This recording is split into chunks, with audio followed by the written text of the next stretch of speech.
This is not us looking at Rebel Moon just yet. Instead, this is us doing the Maverick thing. We're checking Army of Thieves out after all.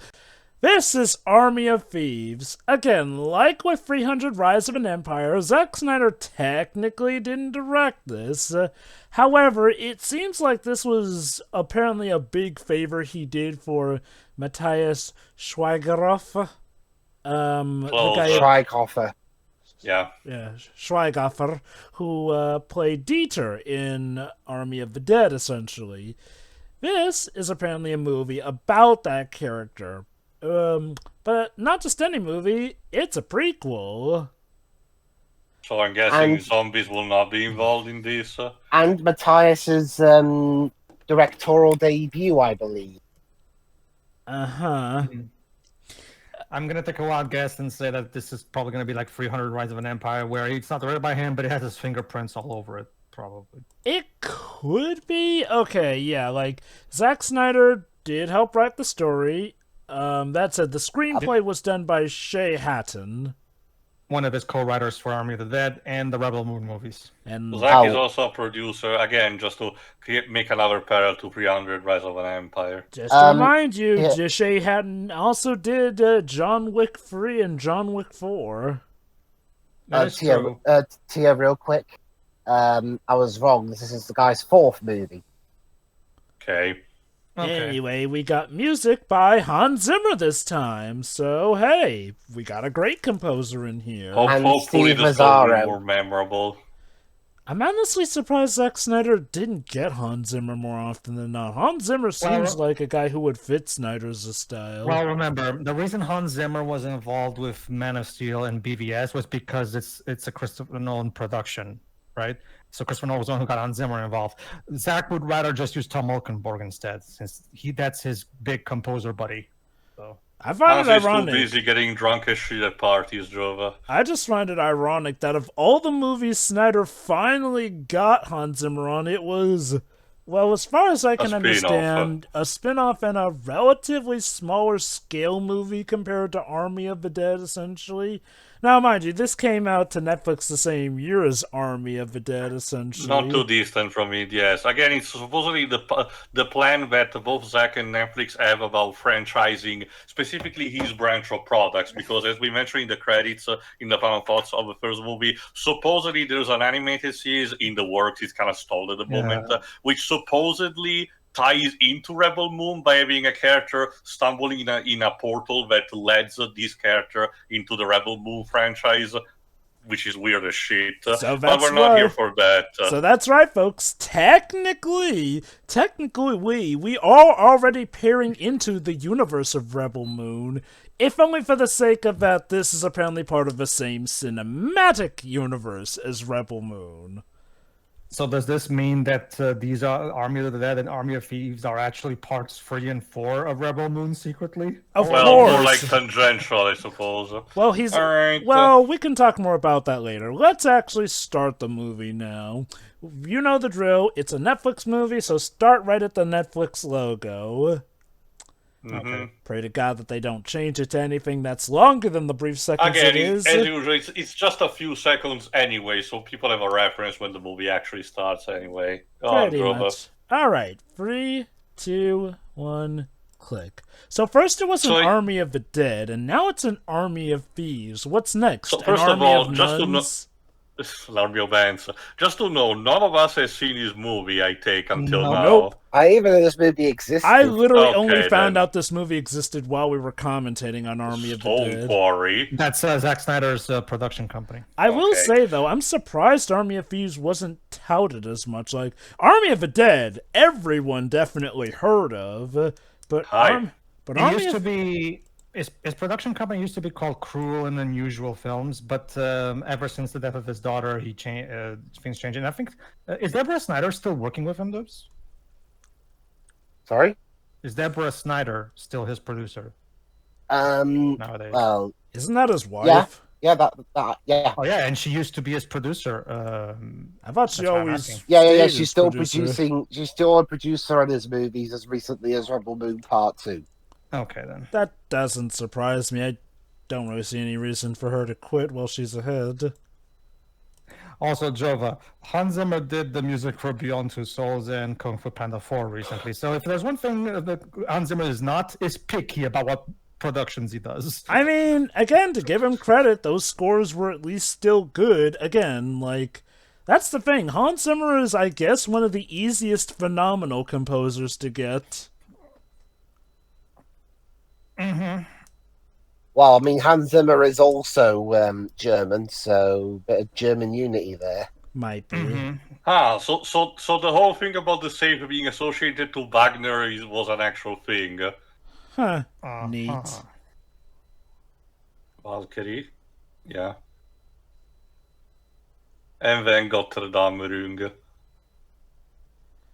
So, given that this is the second installment to the Army of the Dead franchise, at least that's how it's referred to on Wikipedia officially, again, I'm surprised. Why wasn't this advertised as much as Army of the Dead? If anything, go for the 1-2 punch, guys. No idea. I guess it really because there are no zombies in this, since it's set before the outbreak, I guess. Although, granted, if it's set before the outbreak, that would mean that Dieter was doing this stuff for... Well, okay, granted, I guess he was always doing it for a while. Also, just connecting what you were saying before, you see, guys, the Snyder Bros. Is still present, just in a way you don't expect. Yeah. Don't lock yourself in your own safe, you fool. What if it breaks? Ah.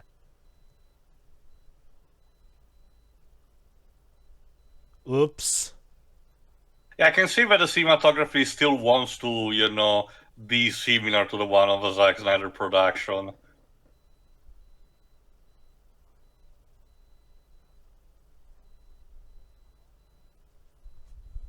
So, and yeah, we know this that movie... the Gotterdammerung is in Las Vegas. I smell an Indiana Jones plot. So the movie was filmed in Germany and the Czech Republic from October to December 2020, so during the pandemic.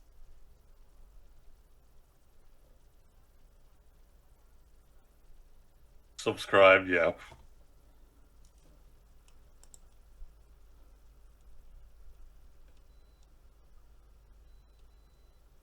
Interesting, though. He's introducing himself as Sebastian, whereas in the original movie, he's known as Dieter. I'm guessing Maybe that that's means his he nickname changed or his something. name. Hey, YouTube uploads don't start that quickly. It's like in whoa. Gem. Now you know this is fiction. It's like in what's it called? Yeah, also Gem in the Other Realms, but I think you've also like say Unfriended.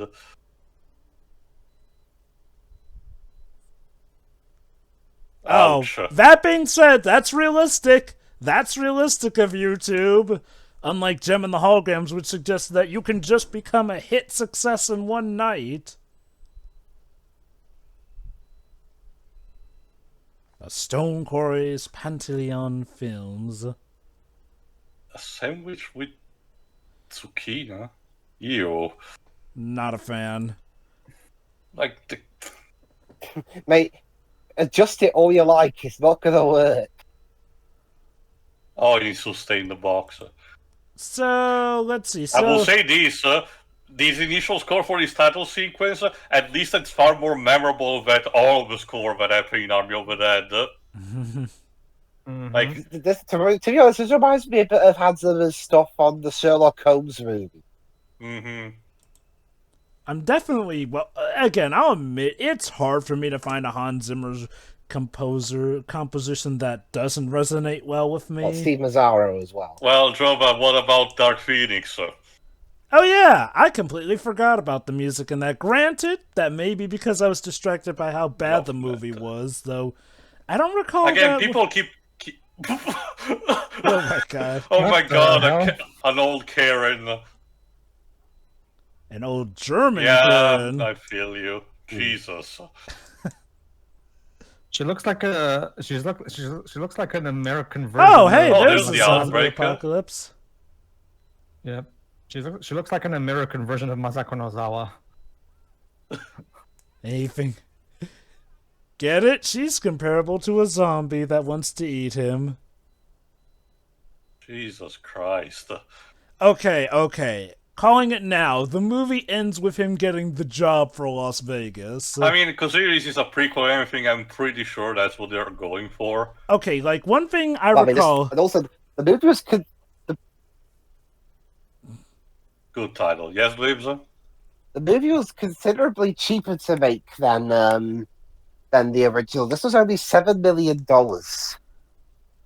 I'm wondering if it's either because they didn't have to break the bank on effects as much, or because, despite this being over 2 hours, it's a smaller scale movie. Although, come to think of it, isn't this movie longer than Army of the Dead?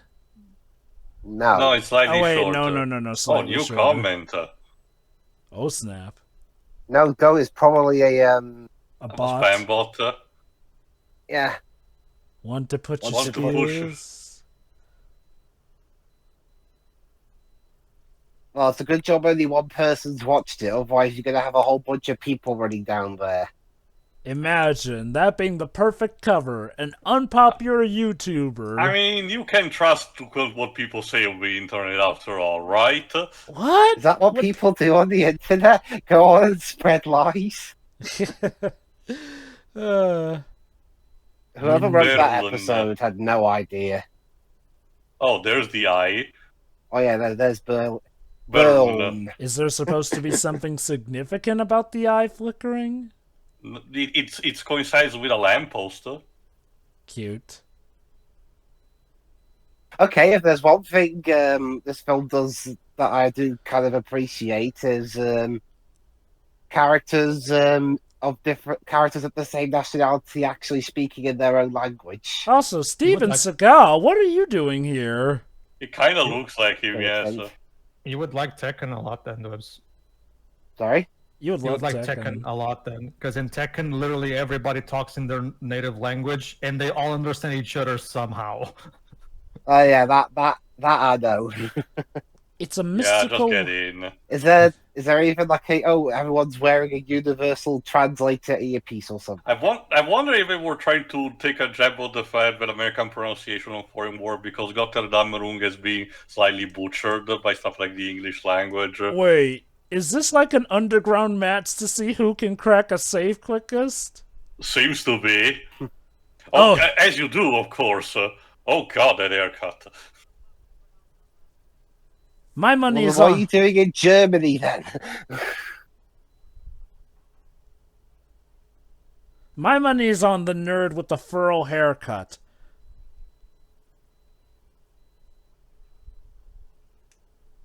You're in Germany, of course you're gonna.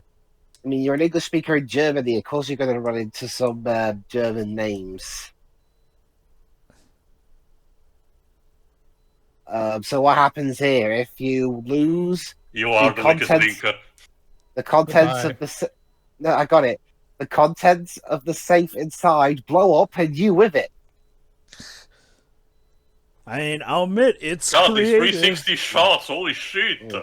Although it's funny you mentioned that because of all of us that are on commentary, the in terms the weakest link, Tio's version is the one that lasted the shortest. Like one series, and then that was it. I guess it didn't resonate with Italian audiences. I don't know. I don't even remember it, honestly. All right. I wonder, will our main protagonist make it on that roster?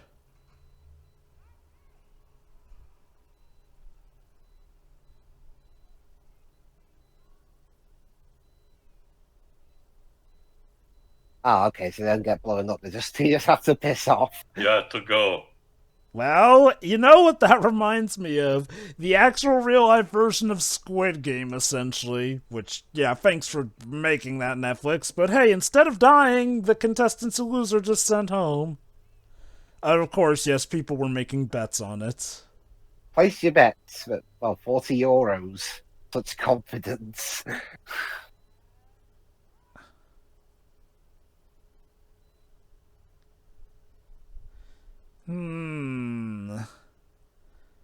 I don't know. My money's on the one in red.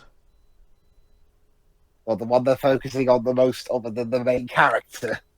No, the main character who is wearing red. Well, I thought you meant the red head. No. I said the one in red.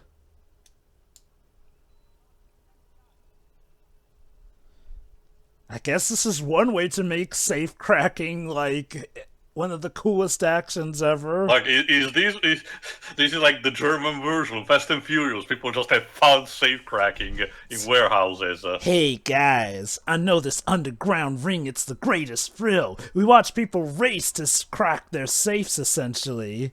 It's like the coolest shit ever.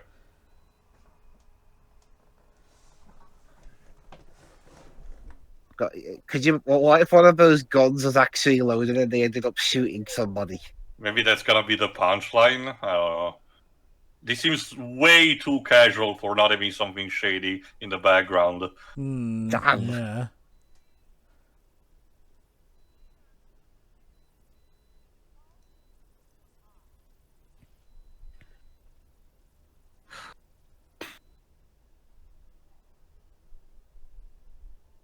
Los. When you See, crack I know. open a cold one. I know some German. Scheiße. There's that. Yeah. Oh,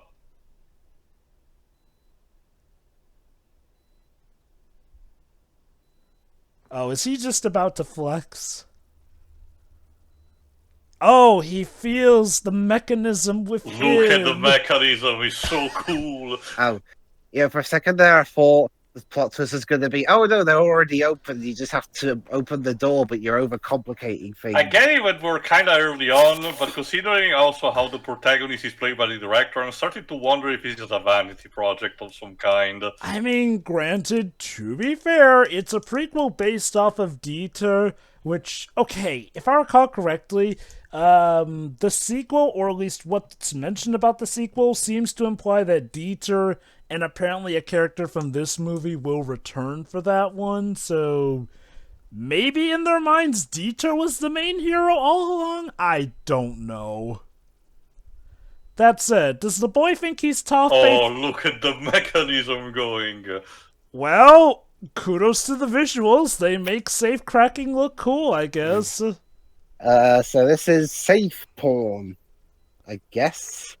Hey, had to reach that niche eventually, I guess. And yes, we're still playing Wagner music. Also, does the guy think...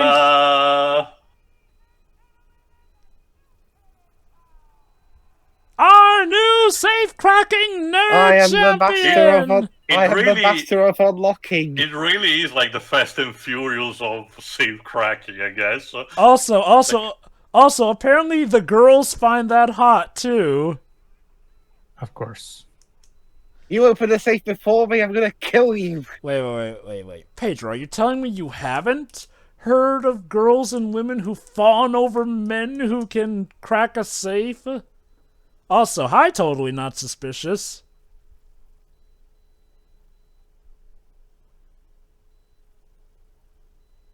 Gwendolyn. Wait, are we in a James Bond narration now all of a sudden? With the character presentation of the first Suicide Squad movie. I can kind of still see the Zack Snyder fingerprints on this. We also seen a couple of slow-mo so far. Well, right now we're seeing it, but kind of. Yeah, that too. Wanted. It feels like they're trying to also, be a bit like... Ocean's 11? That works too, I guess. I was going to say... Now You See Me. I was going to say the Suicide Squad. Like you said, the first Suicide Squad movie. I think Paige was talking about the Suicide Squad as in the second one. Don't you just love it when a sequel just adds on the in front of a title? Although, one thing to remember, this came out the same year as the Suicide Squad, so if they were trying to take cues from that movie, they would have had to have scrambled to rip it off, I guess. Even the Muppets did that. Like the first movie is called The Muppet Movie, and the fourth mainline movie is called The Muppets, as in the one with which is in Seagull in it, right? So picture a newcomer. Okay, so which do I watch first, The Muppets or The Muppet Movie? That's the first one. Yes. Like, I get it. Sometimes it's supposed to show like a bit of a soft reboot or semi-reboot, but there are literally so many times where a chronological sequel is just this like, holy cow, the fourth Fast and Furious movie is called The Fast and the Furious. Brilliant. So in terms of Matthias's previous filmography, he previously directed films called What a Man in 2011, Joy of Fatherhood, or Vaterfreuden in 2014, The Manny or The Nanny in 2015, and then this movie. Heh. Have you done So, anything after this? In terms of directing, no. And acting? Acting, he was in Oppenheimer as Werner Heisenberg. oh, good for him. Anyway, as for who's playing... Remember, Zack Snyder and Christopher Nolan are friends. So Zack might have recommended him to Nolan. As for who's playing... Christ, he was also in the German version of Playmobil the movie. Oh, good lord. Anyway, as for who's playing Gwendolyn here, we have a Broadway alumni here. This is Natalie Joanne Emanuel from Britain. Specifically Southend-on-Sea, Essex, England. She made her start as young Nala in the Broadway musical of The Lion King. She's shown up in quite a few movies. So if I recall correctly, when she did play the Nala in the 2019 Lion King movie. No, that was Beyonce. Oh. Well, do you know even the young version? I think I remember the YMS review mentioning that one of the people in the musical did voice the character in that. I don't recall mentioning that. That said, Dweebs may be familiar with her because she is Ramsay from the Fast and Furious movies, starting with Furious 7. Oh yeah, the hacker. I think that's what she is. She was also in Megalopolis as Julia Sierra, Z in The Killer movie, and yeah, like I mentioned in this movie, Gwendolyn Starr, as well as Last Train to Christmas as Sue Taylor. Anyway, the point is that she wants to use his particular set of skills for a heist. What else?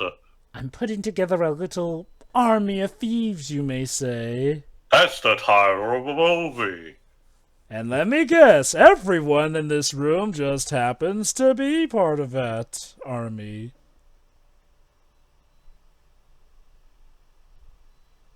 I think he means pranked. Yeah, that too.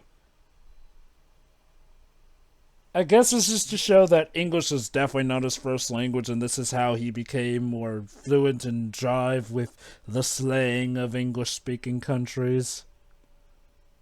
Since I definitely don't recall this being a joke in the first movie that much. Sometimes, well, even the first movie will showcase that his English was not 100% present, but I get what you mean.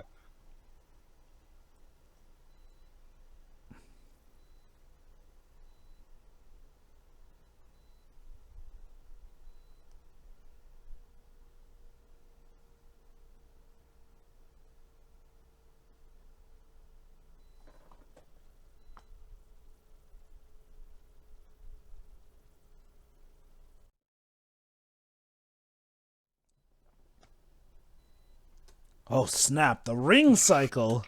God, this writing, this dialogue does feel something Zach would write. But aren't you excited for Shay Hatton wrote it, to be exact. Well, remember, Shay also wrote Rebel Moon with him, so I guess these two are just joined at the hip. Although Shay Hatton is the sole screenplay writer It makes me here. wonder, okay, even, again, it's another thing that reminds me of something that we mentioned. It makes me wonder just how much of a influence and charisma Zach actually has over the industry. Again, we're more used to his interviews in where he basically, shoots his own dignity in the foot. But otherwise, everything else seems to suggest that, aside from the actors, even people in the directing and writing, industry seems to have a huge respect for him. Actually, Theo, I saw a recent interview with him that might shed some light on that, but I'll let Java go first. Go on. My best take is this. He is not the best interview giver, essentially, or taker. Basically, he's not the best giving interviews. Yeah, right. He's not the best interviewee, essentially. That being said, it seems like he does take his job very seriously, but he is absolutely willing to address people's concerns and, not be a dick to them, essentially. Well, I guess the whole not be a dick to them part that is, I guess, encourageable. But what I have to tell you about the recent interview he had might do that, because one of the questions he had, like, about how his production of it is he, whenever he's writing a script and stuff like that, he will show it to people that he that he knows and that he respects his opinion of, and he never looks at opinions online and anything. So basically, there's your response, Jova. He surrounds himself with a bunch of yes men who agree with him and think the way he does, and that's it. I want to be okay. To be fair to him, I sadly can get in a person like his case that sometimes it's best to block out opinions online. Like, it's sort of like, oh god, what's the name? What was the name of the guy who played U.S. agent on Falcon and the Winter Soldier? I get what you mean. Yeah, he basically has, trying to keep himself separate from, online stuff. Like, he doesn't have a social media account, and given how many people make fools of themselves online because of the stress from online interaction or whatnot, also, remember, this is in the same universe as Army of the Dead. Mm-hmm. I'm gonna give Zack Snyder the benefit of the doubt that maybe it's for the best he doesn't interact or even look at stuff online. Now, he does still seem to, hear about criticism. Granted, he has lashed out at it not in the best manner here and there, but I wouldn't say he surrounds himself completely with yes men. That being said, though, I have recently come to some intel about why Netflix may be giving him so much of a deal here, essentially. Even though, from what I understand, Rebel Moon is the time where even some of his biggest fans are starting to jump ship. The reason for that is that Netflix have grown to a point where some people will legit put on stuff for white noise, essentially. And any view generates revenue for them. I've learned about this from Fallon and Company, essentially. There are some people who will legit put on a movie that they don't like just to motivate themselves to do chores, essentially. So my best guess is that the reason Netflix is still funding stuff like the Rebel Moon stuff to come is, well, because it generates views. That, and, not even from hate watching, but just from people who are putting it on as white noise, which, hey, from what I hear, Rebel Moon's long, lengthy, and has some sound stuff that could possibly double as ASMR, so... What the heck? Is he having a nightmare? About zombies, maybe? Come play with us forever and ever and ever. Unless somebody's playing a prank on him. Also, Hans, what are you doing with the music? It's certainly very quirky. I never heard a yodel being used for scary music before. Well, Theo, that's the first time for everything, I guess. Well, there we go. Yeah, there's your zombie stuff in the zombie movie. I guess, to be fair, if you found out zombies are now real, you probably would be fearing the worst. Though, what does that have to do with the movie?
She's Catwoman.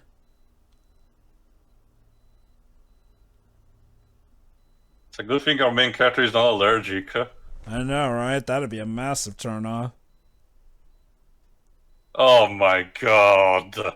I think I've this Jeez. actress looks familiar. I think I've seen this actress before. Like I mentioned, she was in the Fast and Furious movies. Corina. She's also in Holly Slept Over, The Titan, Maze Runner, The Death Cure, Oh, Maze okay, Runner, now The they're speaking in Sports Trials. Portuguese. Okay. Well, I'm guessing they're Brazilian. Well, it's a good thing there's subtitles. So, like, is Well, it actually... Brazilian is Portuguese too. True, but they're not specifying. That's what I'm guessing.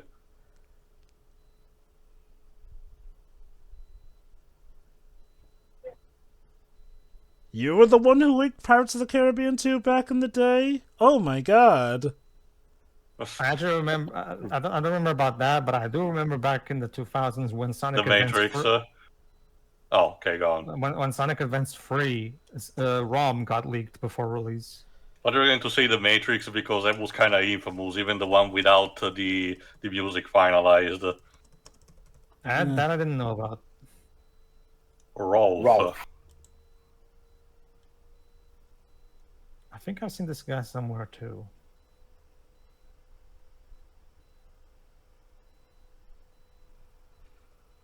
So, you know, funnily enough, I've looked it up and no, Dead Man's Chest did not get leaked ahead of time. However, hackers did get a hold of Pirates of the Caribbean Dead Men to Tell No Tales, so I wonder why they didn't just use that one instead.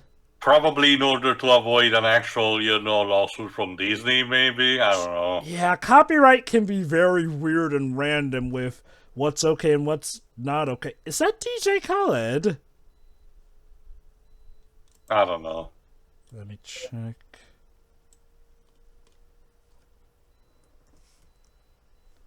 I'm not seeing his name, so I guess not.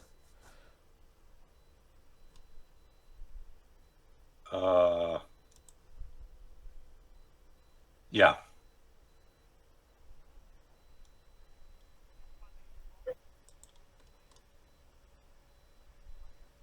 Guz Khan.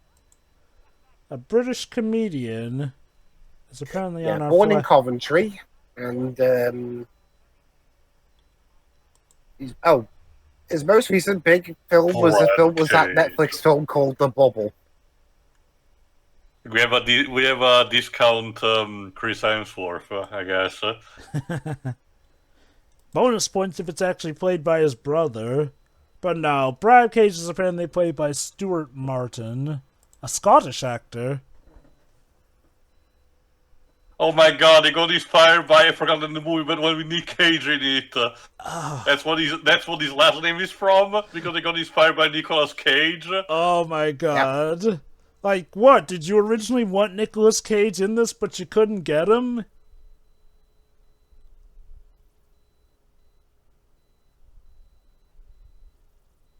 I guess he's kind of similar to Kurt Russell's character in Big Trouble in Little China.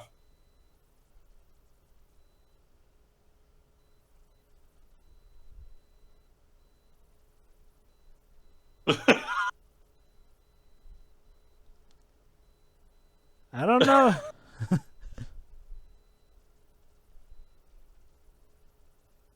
Is that going to be your catchphrase? Seems like it.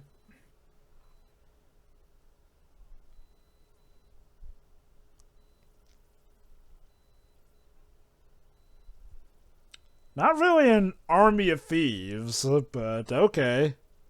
It's more like a band of thieves, but I guess the title is super common these days. I'm guessing army of thieves. Gotta have the army. Gotta have the word army in there to make sure it's part of the same series. Yeah, that's my best guess as to why this was called Army of Thieves.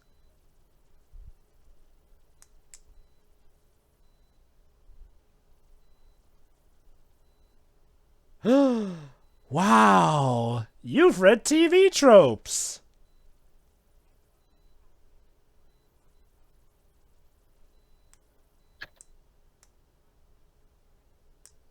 Okay, I'm glad. I'm glad it's at least not like in Godzilla '98, where they just keep mispronouncing his name all the time. What? Aaron Emmerich thought that was super funny. Ugh. I'm sure he did. Wait, who exactly? Roland The, Emmerich? the protagonist Totopoulos, the one played by Matthew Broderick, keeps getting right. his last name mispronounced by everyone else. Mm-hmm. Funny, because Roland Emmerich's German too. Well, Totopoulos is Greek. Yeah, But fair did you point. see all that fish, Jova? Wasn't that something? It was a lot of fish.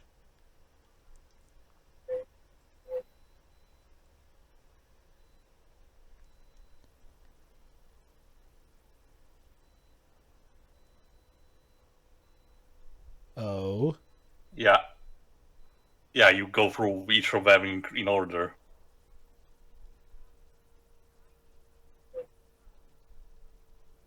So we're going to get 3 of the 4, but as we all know, that pesky 4th one is missing.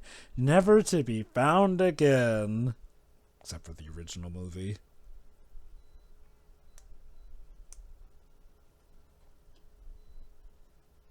We're not even too distant from each other. So when you get to it, essentially, the original movie was just Dieter trying to go all completionist on the 4.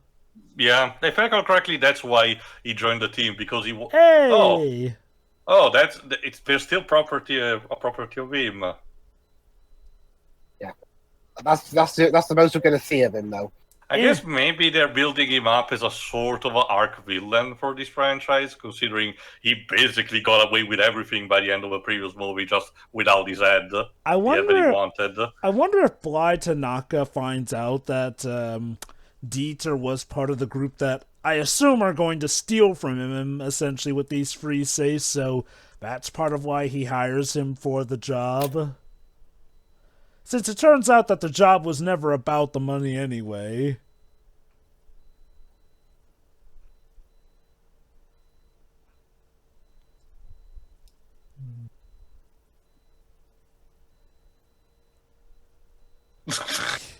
Yeah, I'm pretty sure Cage's character, the character of Cage is literally just supposed to be the, sort of a deconstruction of the 80s macho hero. Again, like Kurt Russell in Big Trouble in Little China. Cute.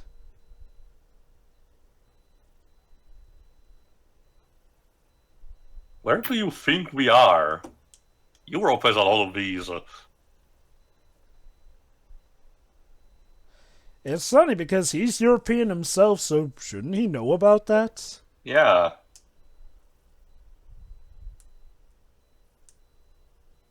What? No.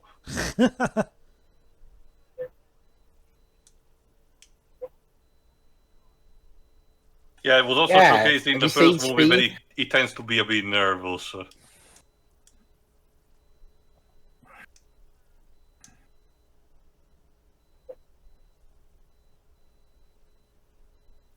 Yeah, I'm gonna say no, Chief.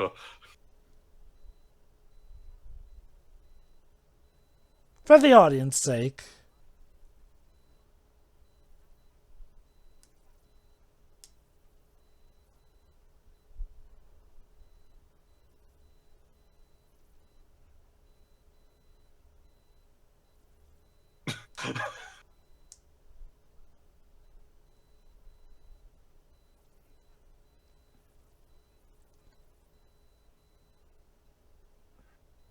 I mean, she's not wrong. Nothing about it. True, but usually places like that do something about it eventually.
So far, so good.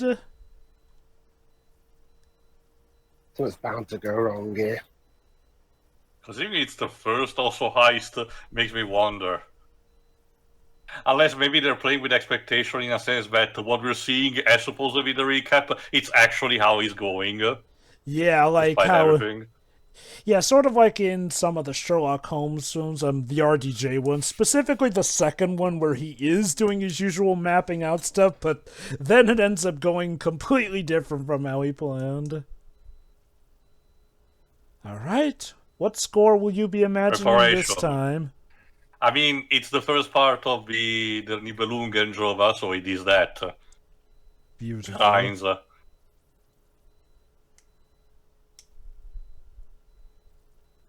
Specifically when the Alberic, king of the dwarves, managed to get the golds from the Rhine maidens. I'm surprised you're familiar with that composition specifically.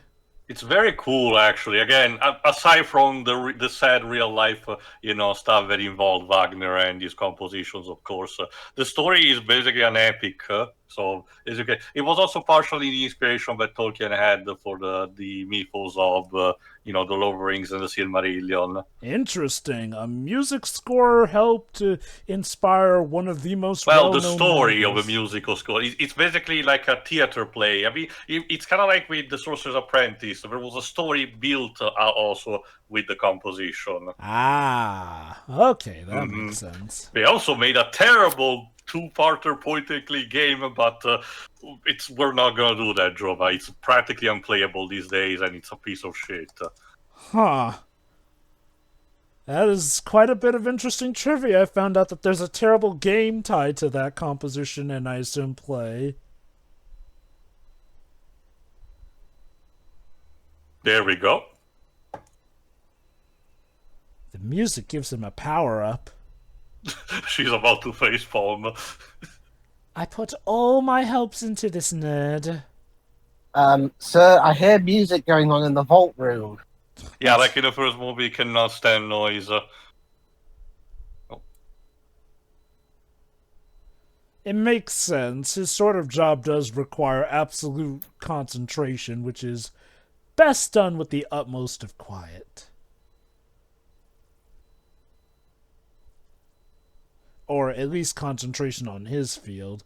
Alright, let's see those sexy safe graphics.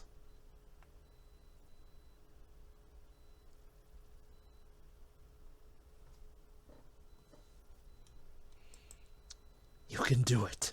Focus the power within. Gears. Oh my god, it's the Lionsgate logo! The old one. Mm-hmm.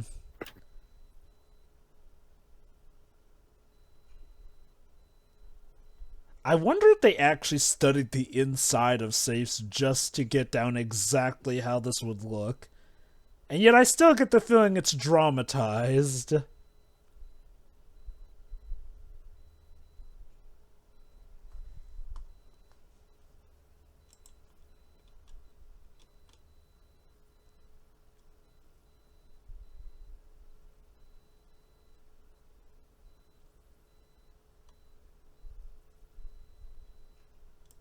Ladies and gentlemen, we have the click.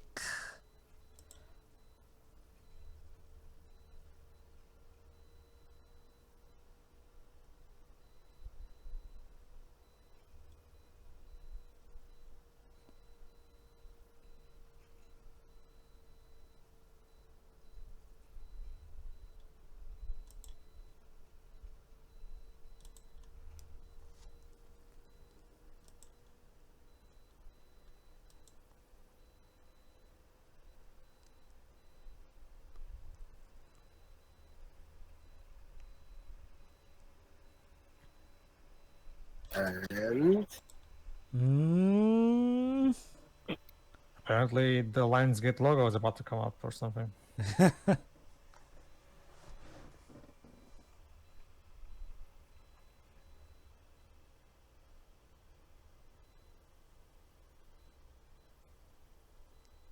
there we go. just so the money isn't fake.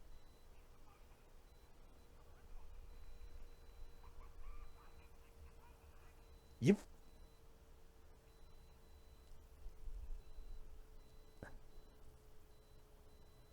just don't accidentally lock yourselves inside like the original creator did. Well, no, I think he did that on purpose. Ah. Mm-hmm.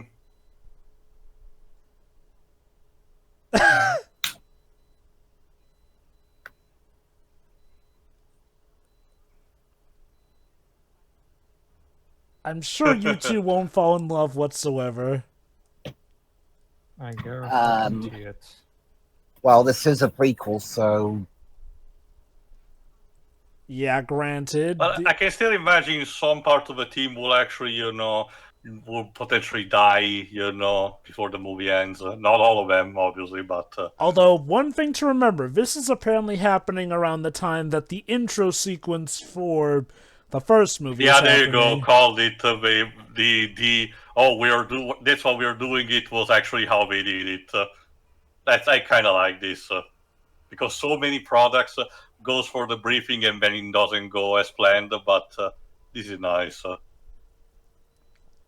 I guess this is to, help set the idea for how these safes ought to go, where I'm guessing the second one will have the complication, and then the third one will be the final climax.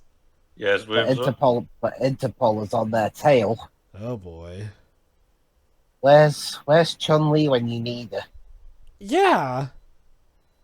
Delacroix, of course, the evil Interpol agent is called Delacroix. And I'm kind of spoiling... Well, actually, no, it's not too much of a spoiler, but going off of Ace Attorney Investigations, where's Franziska too? Beatrix. So are these our army of police? That said, it's an interesting idea, essentially. We have our particular, band of thieves, but it seems that we've also got a particular band of Interpol agents after them. Also, this guy kind of has a point. Mission briefings and pamphlets are there for a reason. Fucking read them. Jeez. Also, Jonathan Cohen, who is also French, plays...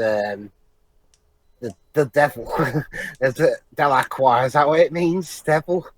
No, it should mean of the cross. So it still has a religious meaning, but let me check it just to be sure. He would later go on to be in one of those Asterix and Obelix live-action movies. Oh, those are not really good. Yeah, there you go. Means of the cross in French. It denotes the one who lived near a cross symbols or near a crossroads. So it might be religious, might be just the fact that they lived near a crossroad. So, are these band of thieves going to be like his Moby Dick to chase? Because he seems already obsessed on catching them. Mm-hmm. Although, I assume he's French himself going off of his last name, so, yeah, he probably doesn't like them making fools of his country. And right as they're about to host the latest Olympics...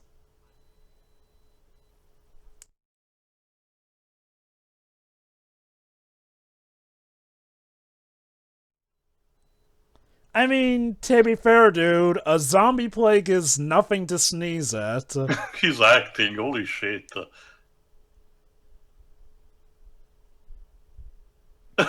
Holy cow! I get the idea the actor had a lot of fun playing for this movie, but he knew exactly what he was getting in, and he was like, yeah, I'm gonna do it. I like him. I like him already.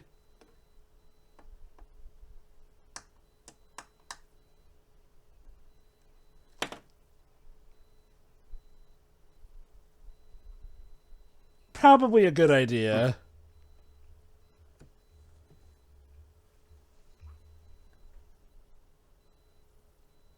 Okay, for a bunch of wanted thieves, playing loud music and shining bright lights, you're not exactly making the best effort to be discreet. I mean, potentially it's a cover-up. And also, they don't quite know yet that they're on Interpol's list at the moment. Like, they didn't know that they were spotted in that area via camera, so they aren't as alert yet. It's like in the Marine when the villains do a bank raid and after killing 2 police officers in an exploding police car, they decide to hide in a swanky hotel. I still think the cake goes to the bad guys in Steel, where they literally shout in the bar, "Yeah, that was us who did the armed robbery." We did that. Oh, let me guess. Gwendolyn's in love with the jock Brad, essentially, which, means that's going to get in the way of poor Dieter's romantic interests. Looks like it looks like a younger version of Wolverine. Huh. Also, I guess this guy's deal is that he loves to make sandwiches to eat them. Let me guess. I wanted to be a chef, but I was never able to get the money, so I turned to crime. Well, at least it's better as a job than going to Subway. Kitty, no. It's better than to be confined to Subway, I guess. I'm wondering, this place they're in, I think it's Gwendolyn's place since the cats are there too. Yeah, I think they mentioned that.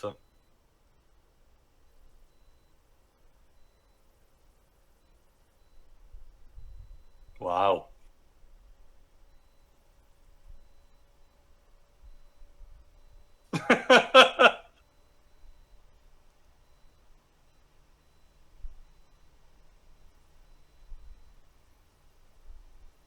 Oh yeah, the actress playing her, Rubio Fee. She and Matthias are actually partners, romantic partners. Okay.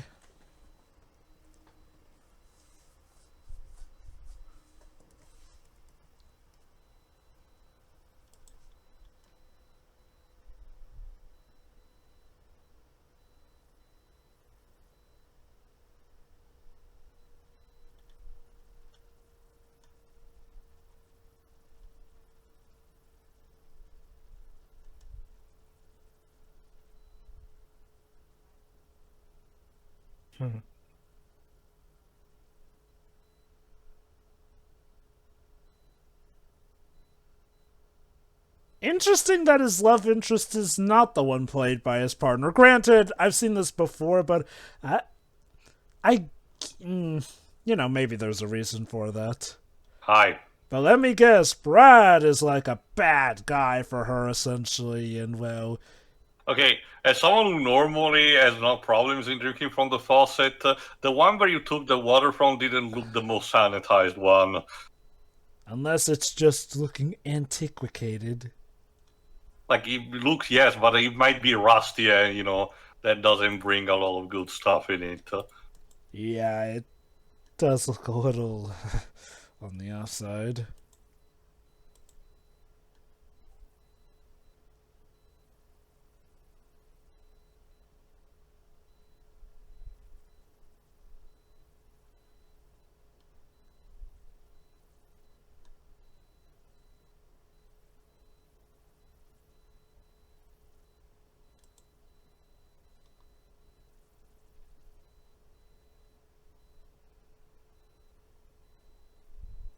That and nothing else, ya.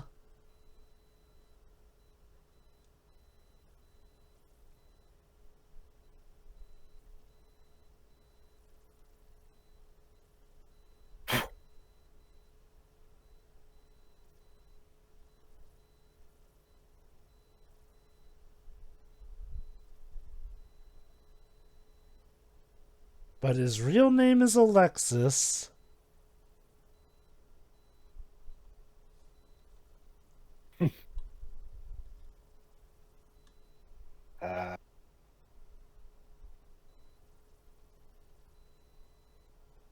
Like Theo said, literally inspired by Nicolas Cage. Oh, Brad Pitt and Nick Cage. Huh. It's like that. It's like that person on the PlayStation UK magazine that mentioned that if a Crash Bandicoot movie had to be made, Brad Pitt should have played Crash. Brad Pitt is Crash Bandicoot. Oh, and I guess that's what we get to the Dietrich nickname.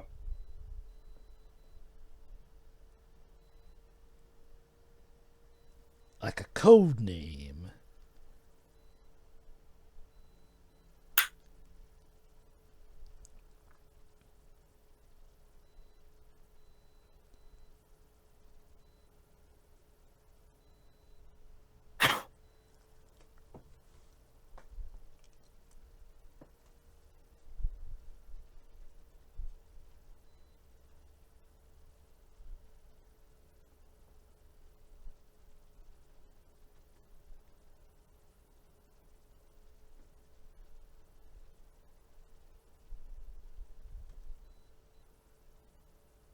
I wasn't like other kids, you could say.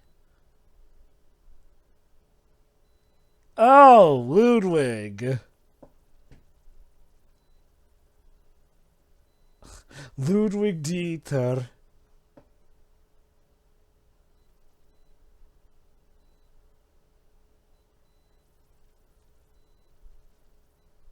So, he got that name literally from his OC, essentially, is what I'm getting.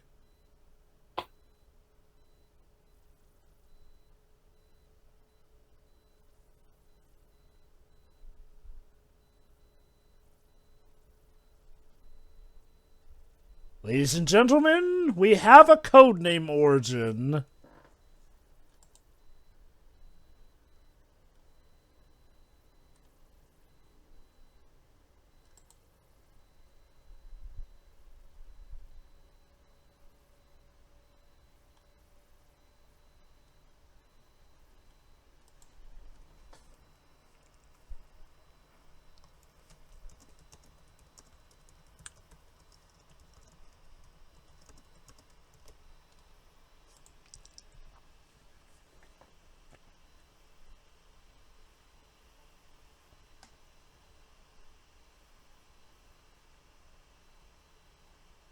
But she's already taken.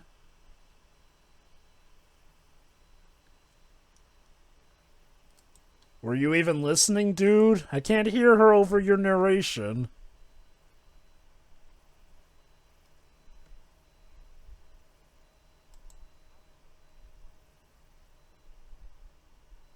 Wait a minute. So does that make her a Disney princess, but hardcore? I guess. She wanted more in life than what this grand lap of luxury gave her. I don't know if that's endearing or first world problems. Maybe both. Like, okay, maybe if, like, the family didn't love her, that's one thing. Okay, granted, to give the movie credit, it's not like they're going on about how she's this, oh, great and heroic figure, since these I think they're guys... going for the juxtaposition. He's narrating like it's the most wholesome thing ever, but maybe the reality of the fact says otherwise. Like, at the end of the day, these guys are thieves. Heck, not even necessarily noble ones with the calling cards and everything. They're literally apparently just doing this to set the record. Well, at least in Dieter's case, he's doing this essentially to set the record for cracking those Wagner safes. Mm-hmm.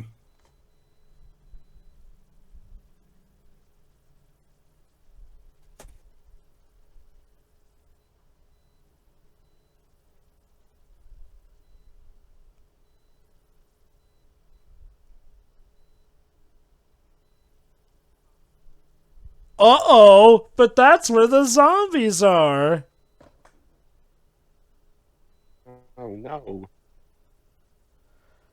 Oh. The Gotterdammerung. Remember, prequel to Army of the Dead. So I mean, I probably will take this over something that basically feels disconnected until like a post-credit scene or something. Also, Prague, remove the ship from your river. Like, yeah, seriously, there are now literally letters showing up in there. that can't be good for the environment.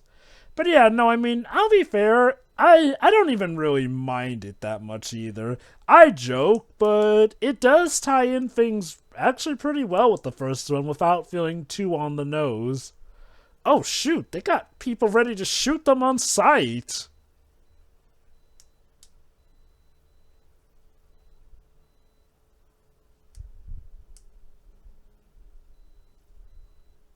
You're French, you're supposed to say sequences.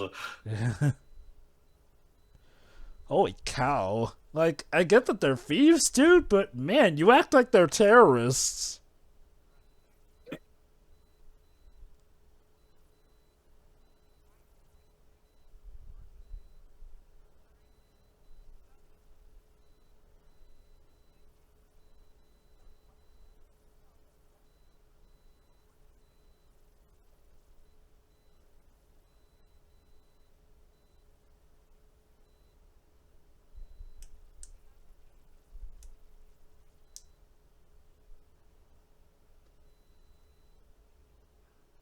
Bit of a difficulty spike there.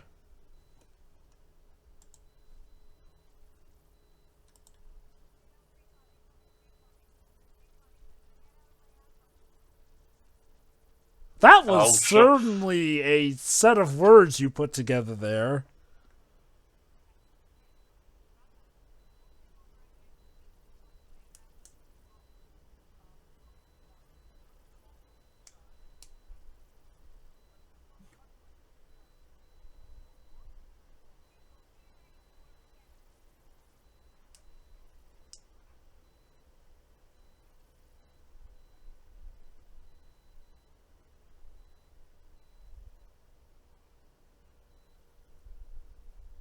Being a dick enough. absolutely will help motivate him, for sure.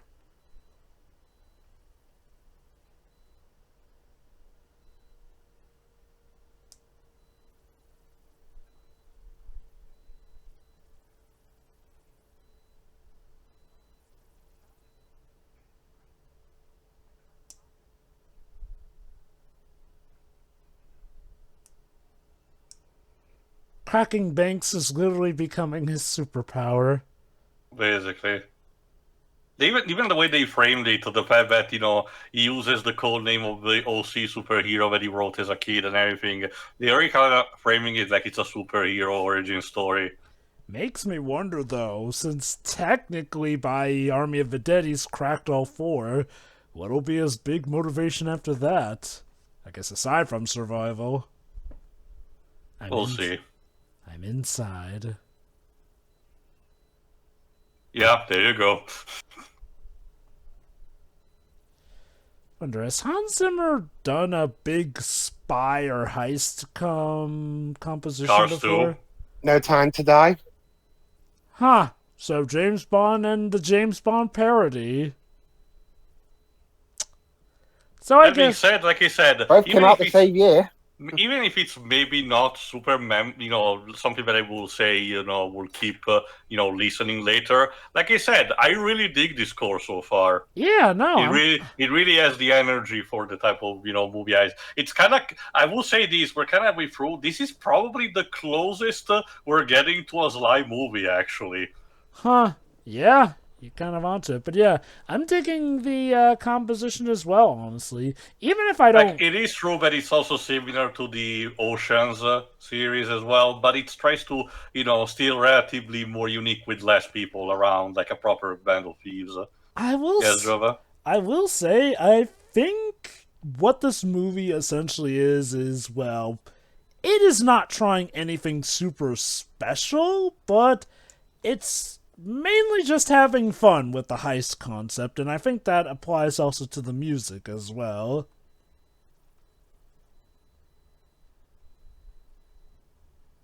To answer your question, Jova, Hans Zimmer did the music for Inception. I guess that also does count as a heist movie as well. It is a heist movie. Just not the one you think. A heist into the mind. Literally, yes. That's why the tagline in the poster is "Your mind is the scene of the crime." Mm-hmm.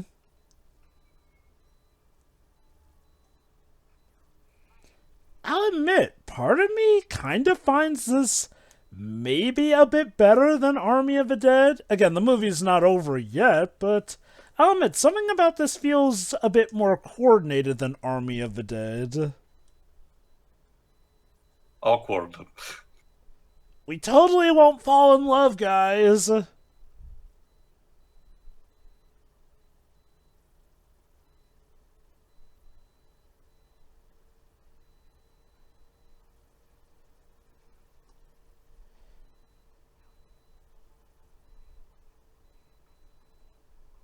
Oh dear. Not on the job, guys.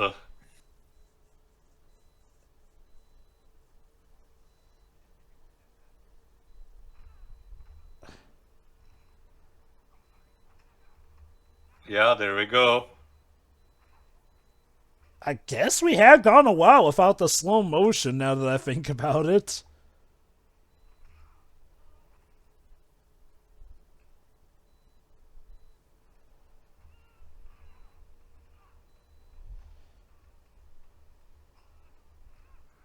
I'm sorry, does she have her own theme song while we're at it?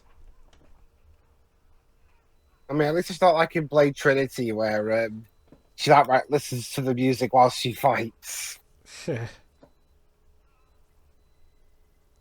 Yeah, just pardon that.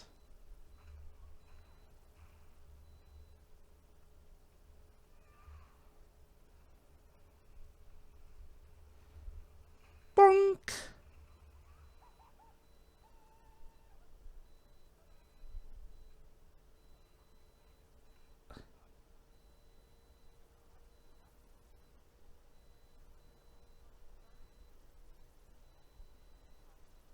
Plans changed.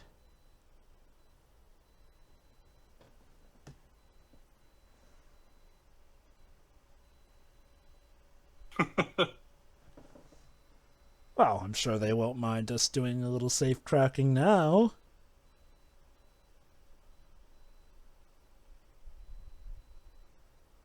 Alright, part 2, the Valkyrie. Would you say in any way these sections of the movies reflect the story of it as well for each act?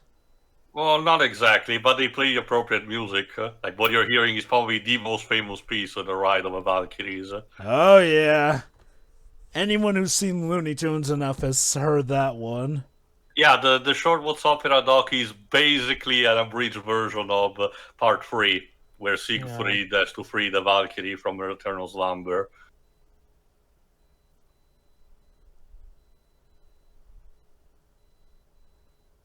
Yes, it is. It involves incest too.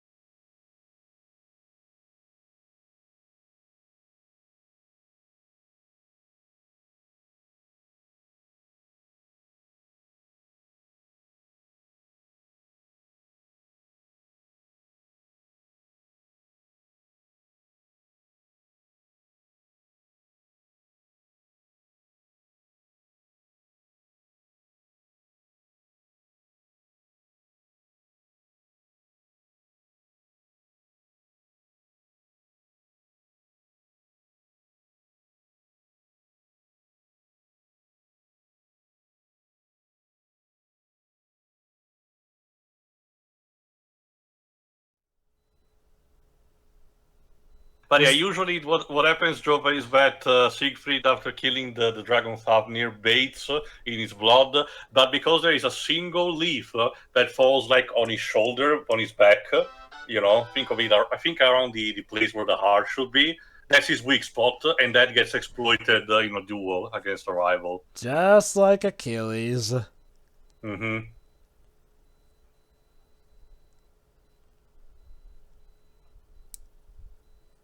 I also like that this is a movie that doesn't have any problem by having characters of a nationality speaking freely in their, natural language instead of, being English all the time or having just occasionally one or two words in it. Yeah. Typically it seems like, when they're trying to keep something secret or, they're just talking nonchalantly, they'll speak in their native language. Usually when this guy speaks English, it's to people who don't speak French.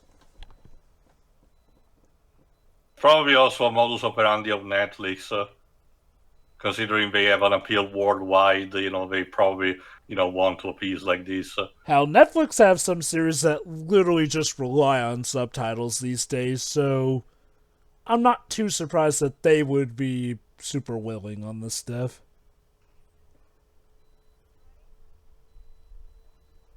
Oh my god, the Nixon Just mask! Goodness Looks like gracious. Tom Hanks with a big nose. Trust me, Dweebs, it kind of fits. I remember there was a heist movie that had the people dressed up in president mask. I forgot which one. Oh god, I feel like I'm remembering what you're talking about too. Let me check. Oh. Whoopsie! I like this. I really like the kind of subversion that we have had so far. Yeah. It's definitely in a way that keeps the audience guessing in just the right manner, too. Although, if this is how Interpol are in real life, I am dreading this. I am dreading it because getting completely the wrong bank. There we go. Point Break, a 1991 American film with Patrick Swayze and Keanu Reeves and Also, Gary Busey. really? Wow. Also, that's a nice touch that the gun is loaded with darts instead of actual bullets.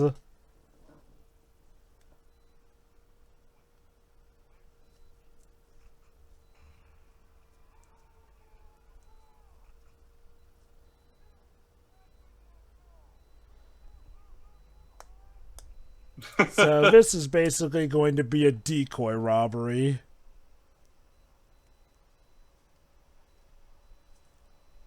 Hopefully it's just that.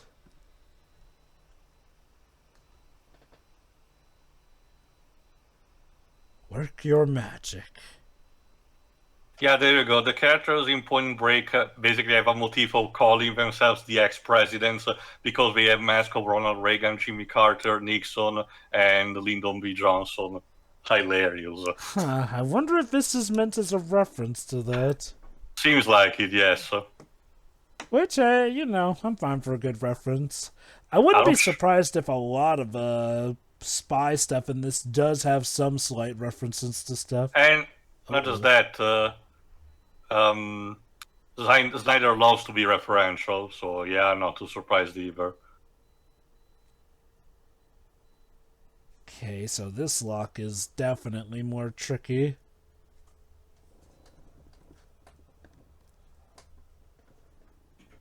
Keep you out.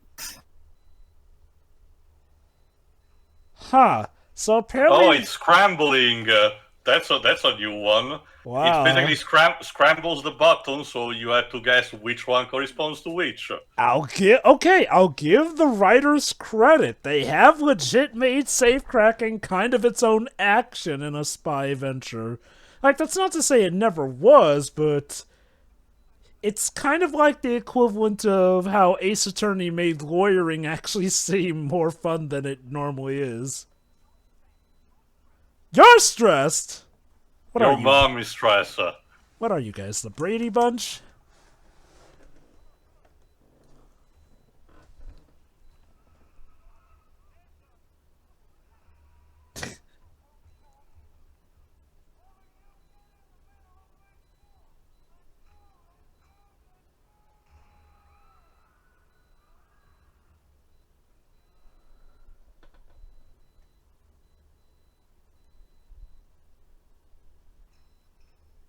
Okay, one. Okay.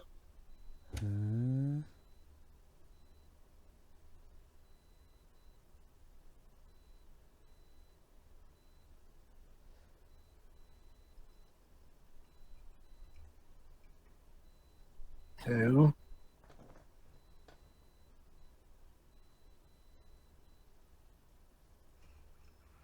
Okay, now There we it's go. two. But hang on, if the one thing about if it locks forever, what if someone who actively, legitimately needs to get in? Well, I'm sure they can just sucks to be them. There we go.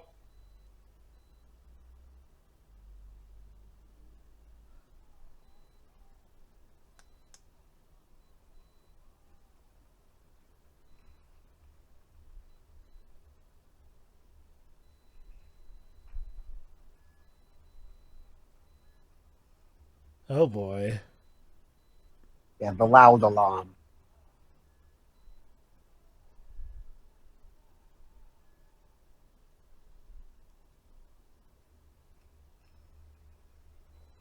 There we go. That's the last one.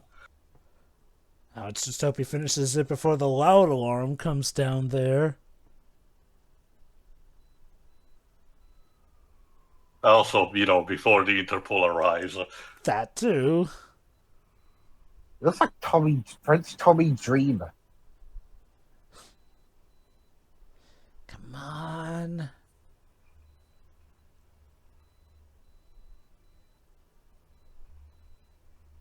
There we go.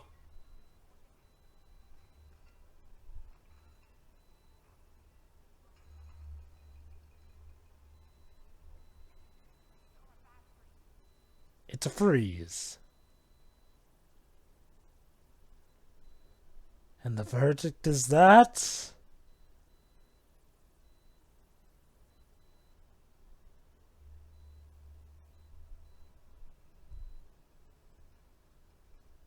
It is... My god, the cinematography really loves to focus on these saves.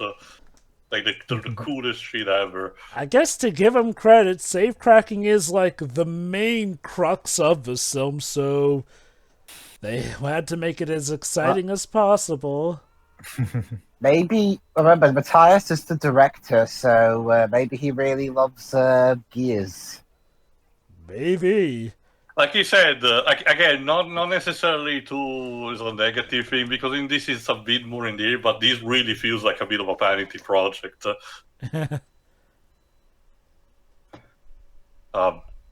Maybe after this is done. Yeah. Being cock-blocked by the hacker, jeez.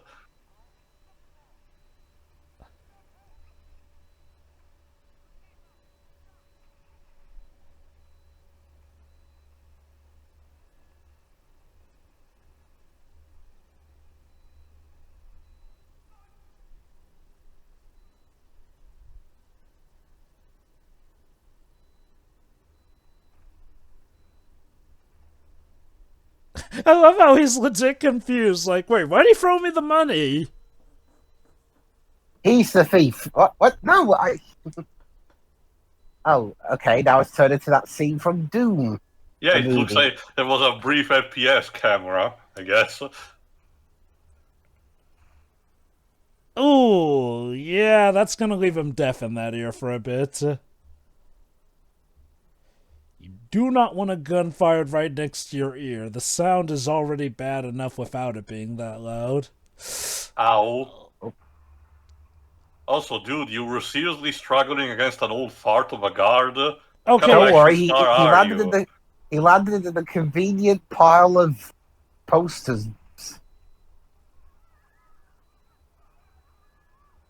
Also, that's a very stock sound. It's a tactical nuke sound alarm from COD.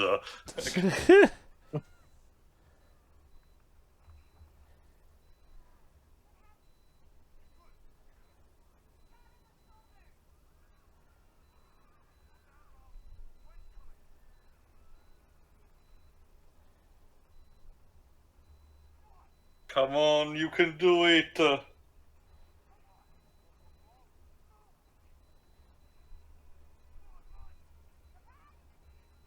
Yeah, the bags are weighing you down.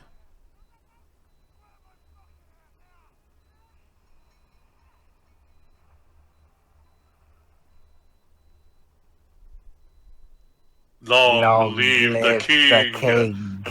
Can you imagine? Oh my god. Dude, why? We only needed your safe cracking skills. Now you're useless. But they're still There's a missing at third least one. one. So, I'm guessing Brad's going to be the traitor.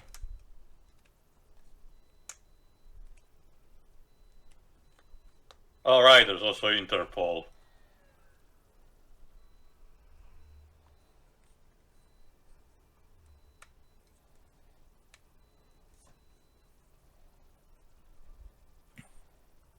Those running skills will come in handy from running away from zombies, don't you think? He's literally Tom Cruising.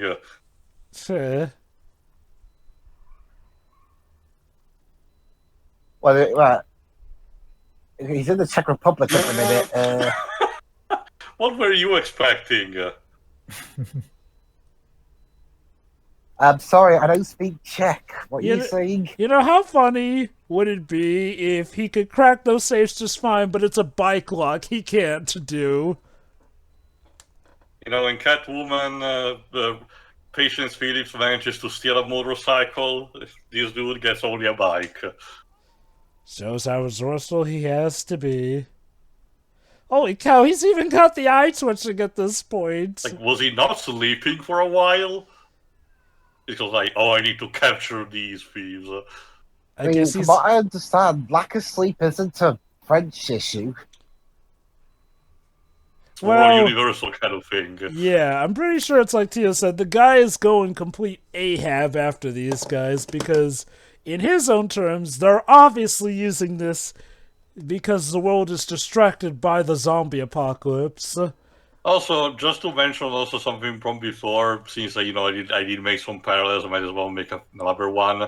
I do wonder if the director is a fan of Lupin III, because it also has a bit of an energy from those. Huh. Yeah, that's a good point. Ooh.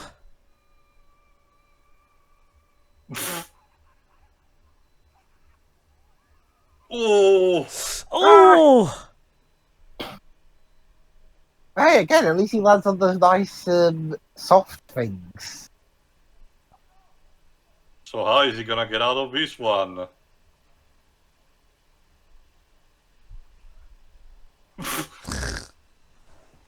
Round 2. All the poor people in the Czech. I don't speak English, you fool! Actually, do we know if this movie was filmed on location, like in Czech? Yeah, I said earlier, it was filmed in Germany and the Czech Republic. Okay. What about the scenes for France, though?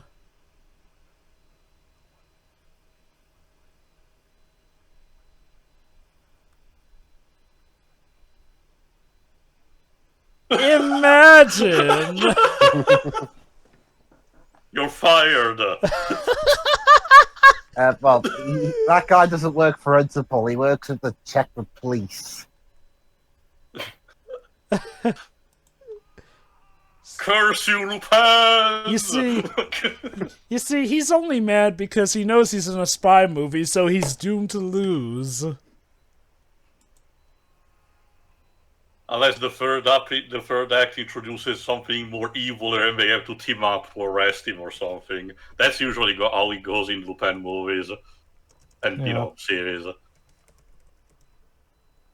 The Lupin series is still going, right? Yes, despite the author having sadly passed away. Ow. At least the composer's still going, at least. I can tell you that the CGI movie came out a few years ago, Joe Lupin the First. It really is still a good time. That's good to hear. Escape by train. But he's been betrayed. Yeah, so now what?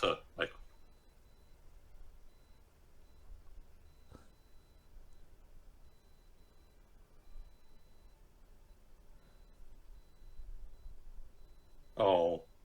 Yeah, just everything setting in after the adrenaline rush. Yeah. Visit the Czech Republic. Oh yeah, this movie definitely also has the guys. At least they cleaned up the river, thankfully. So. Yes, they got those nasty letters out of there. I will say it's a good advert for traveling the sights and sounds of Europe. Yeah. Well, so yeah, we got to see how lovely Prague is. As well as it also works better because a lot of movies unfortunately depict the Eastern Europe as always these gray, unhospitable place where it doesn't appeal to live, like very implying that they're still stuck in the Soviet era. Come on, guys, sure they're not the richest countries in the world, but they do have value for tourism.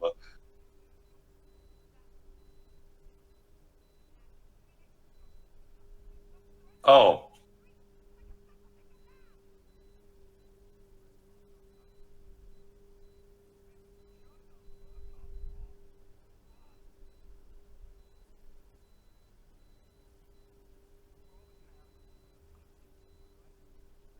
So it was always part. Oh my God! It's kind of like in Atlantis. They were always supposed to betray him.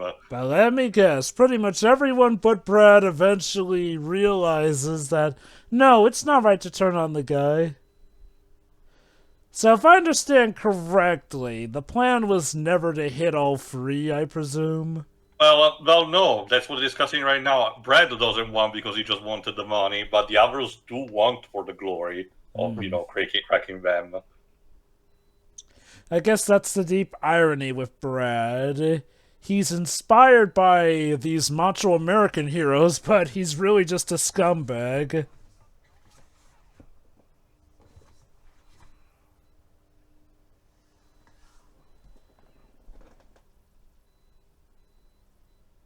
Do something? Yeah, should we do something? We should do something. Oh, Jesus.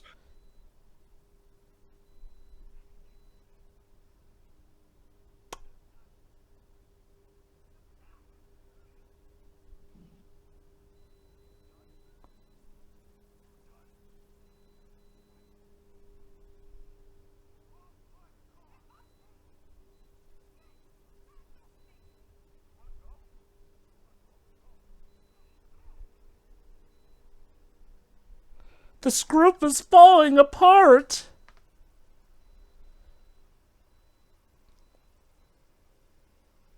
What the heck? Oh, She's also great.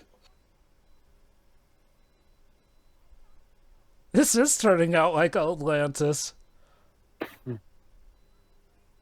They're all souls.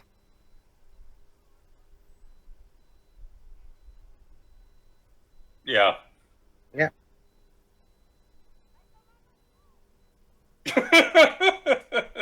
I take it that means fuck you. Probably. Or she insulted his mother.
Karina sometimes speaks her true feelings in Portuguese.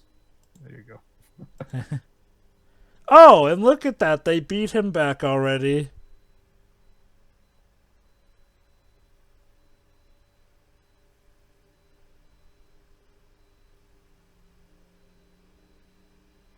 Who do you think you are, Batman, breaking into this man's house and everything?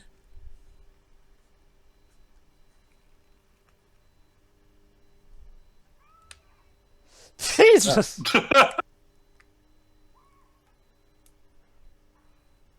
I wonder if he was legit surprised by his significant over there. Oh!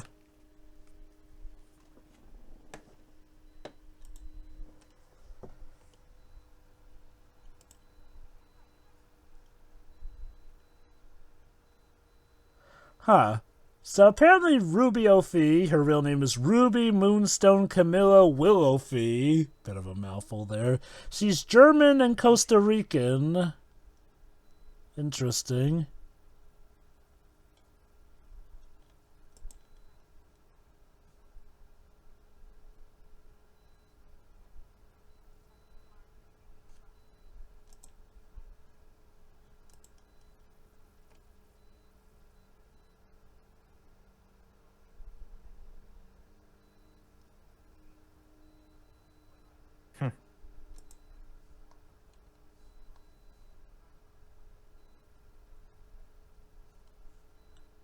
And in turn, I will cause a time paradox to make the original film not happen.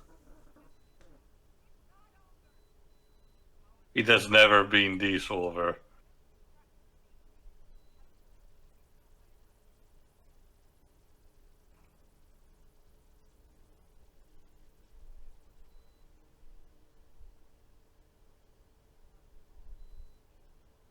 Also, I checked, Pedro. Apparently, Stuart Martin, the guy who plays, Brad Cage, is apparently one of the main characters in Rebel Moon. Well, at least one of the main seconders, called Dan. I'll check. What's the name of the character again? Dan, suppose it's labeled a local farmer hunter and Cora's fling. Huh. Guess he's a part of Snyder's usual inner circle? Well, it seems not is the only actor that he checked that is also in Rebel Moon. From the main cast, most of these have done, aside from a few exceptions like Natalie Emmanuel, most of these have done foreign movies before this.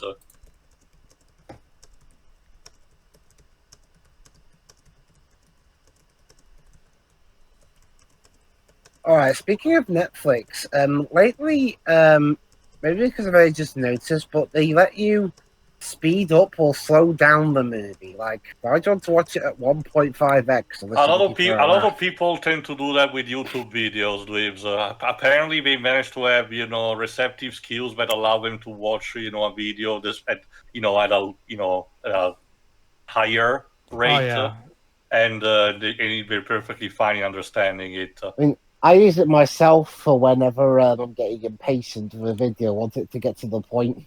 I'm just not able to do it. For me, I'm typically able to, but yes, Pedro?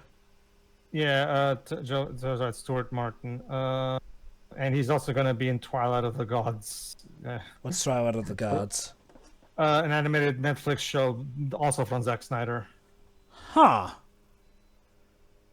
Guess Netflix is keeping Snyder busy. So get this. So apparently the third and final safe of this movie is going to be at a Bly casino. Yeah, in Switzerland, they mentioned. Okay, that's a fitting little parallel to how, the fourth and final one, as we know from Army of the Dead, will be in Vegas. And in this case, I guess they don't have too much time for pre-planning, so it's gonna be the genuine thing. I'll also say this, so far it seems that the second act breakup has been labeled far much better than in other movies. That plus the liar revealed arc. Now that video's about to have 2 views.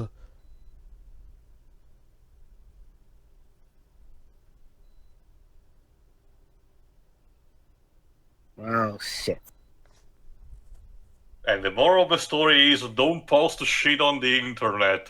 It's gonna catch and bite back on your ass eventually.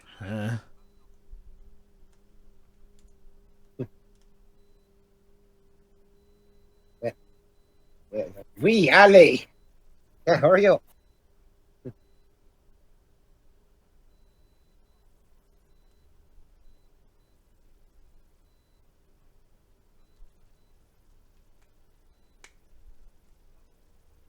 Like you shitty YouTube videos.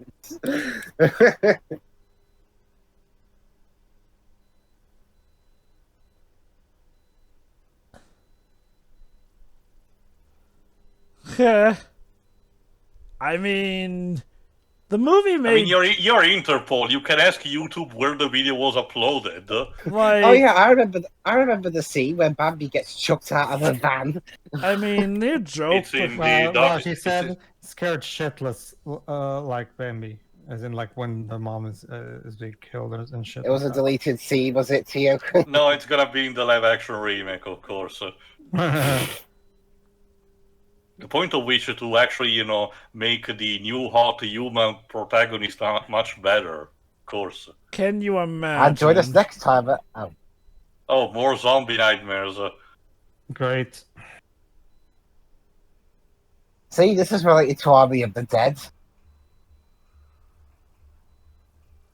I guess it kind of recontextualizes, his role in Army of the Dead, in a sense that after having all of his nightmares, what is supposedly the job of his life.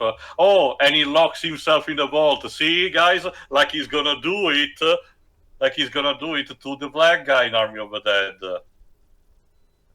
Again, the funny thing Why is he watching? The funny thing is, according to what's been said about the sequel, supposedly Dieter somehow survived everything. The thing is that, again, the black guy survived because he was in the vault, and to be fair, we don't see him going out of the vault. So for all we know, maybe it was a case where after Zeus got away, he reopened it and went inside as well, maybe. Although that would mean he was, I guess, in a coma while the black guy got out and... Or he decided to get out later or before. When we see the shot, we only see the black guy emerging from the ruins already with the money. We don't see him getting out of the safe. And see, this ain't Fast and Furious. He doesn't have a car that he can be conveniently pulled out of right before it explodes. Which seriously has happened now 2 or 3 times in the Fast and Furious series.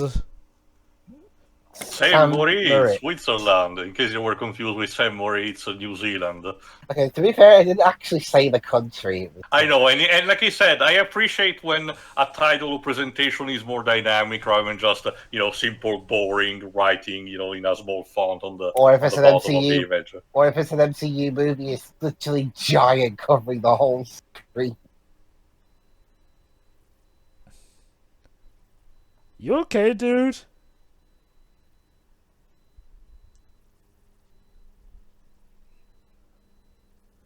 It's a right concern of the last time, admittedly.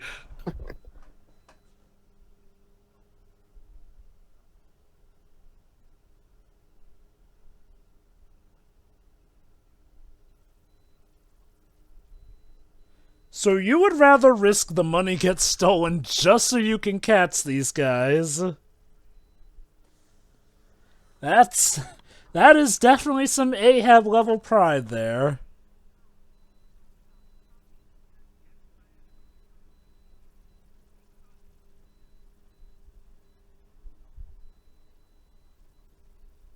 Don't you think that's a little too easy still? Yeah, exactly. Yeah. Okay. To the guy's credit, he does hear her out. I guess after getting burned 2 times. But then chooses to ignore her. That's the thing. So he Also, said, interesting transitions. so he Wait, second guessed. when they just sat there for 6 hours not doing anything. Apparently. So he It's can. a Paul must get really bored. Again, I wonder if the idea is that most authorities are dealing with the zombie outbreak, so, like, they're just the leftovers that they spared to deal with, crimes that normally occur.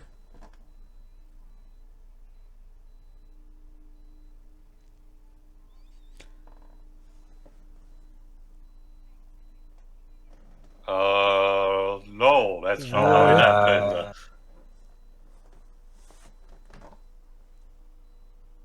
Uh-oh. Fuck. Yeah. So wait, I actually listened to my assistant, and they still get fucked up. They fought 10 steps ahead. It was your idea, you bitch! Why? He's broken.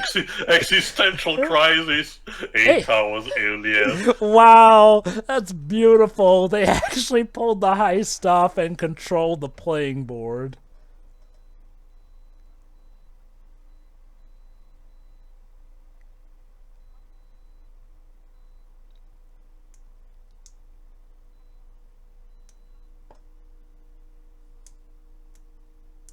Hey, again, like I said, I also again I appreciate how there's more liberal usage of foreign language, in this case French. I'll say this also, when it comes to the subversions, they're, Zac Efron.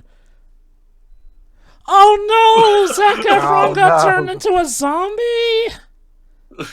How are we gonna make High School Musical 4 now? I'm pretty sure. Well, let me check SNL already did that, Jova. Let me check what was he doing around this point, 2021. Yeah. But yeah, Well, no. just this year I saw the movie he was in about the wrestling family, the Von Erichs. Oh, he was in that? Yeah, the Iron Claw. Huh. Apparently, he was in a stop-motion animated mockumentary called Save Rap in 2021. Huh, interesting. Also, he was. I forgot that it was a Fred in the Scoob movie. Oh my god, that's right, he was. But yeah, no, like, one thing I like about the subversions in this movie is, like, well, they're not even the typical subversions. They're like She subversions that... played a tape recording.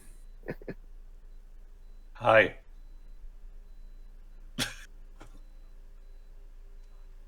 Listen to the snipers, lady. Go, Jova. Like, the subversions are unique and different enough from each other to the point where you won't normally expect them. Like, oh yeah, you'll expect them to come, but you don't know how each time. And Yeah, she's not used to punching. Mm-hmm. Voila.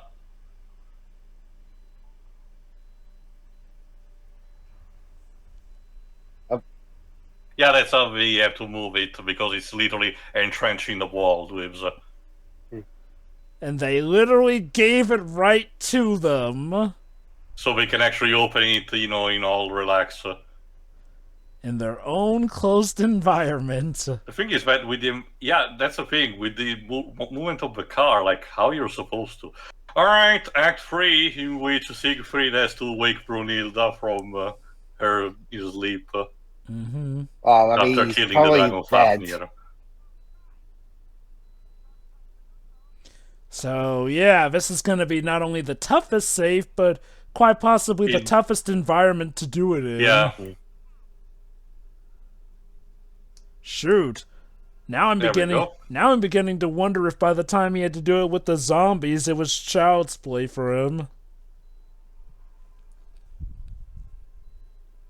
We're not on Halloween yet, Jova. Hold on.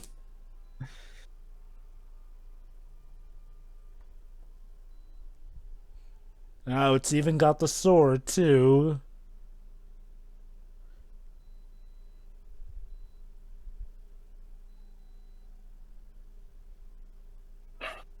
Baumung, I believe, was its name. I mean, yeah. Yeah, so Balmung. Yeah, there you go.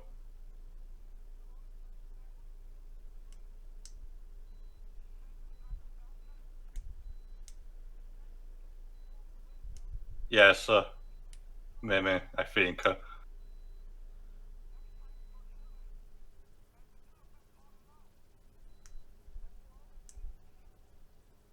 Are you seriously hitting on me now? Well, no. Again, Siegfried eventually... Yeah, Siegfried gets killed. Yeah. Yeah, that's what happens. Awkward.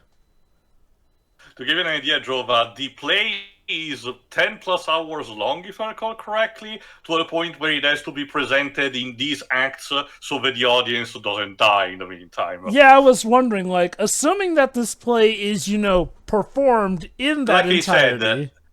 Like I said, it is a high-scale epic in terms of composition. So I wonder, do modern-day showings, like, have it so that people get multiple tickets to come each day for the acts?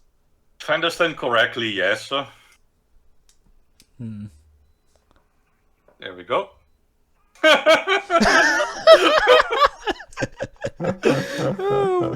I love this guy. Oh, right, there's also bread.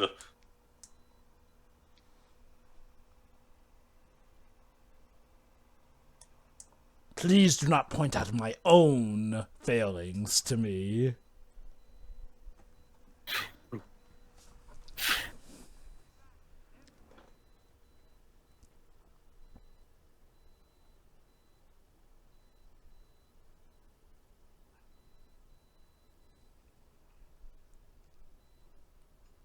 Everyone's going Think all those crazy. pills.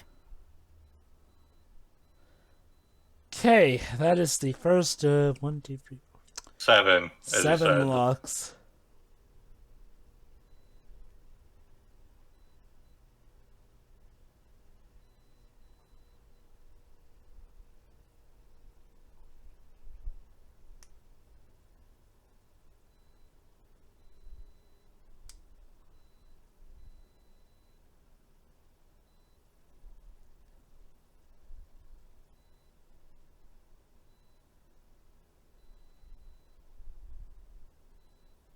Oh shoot.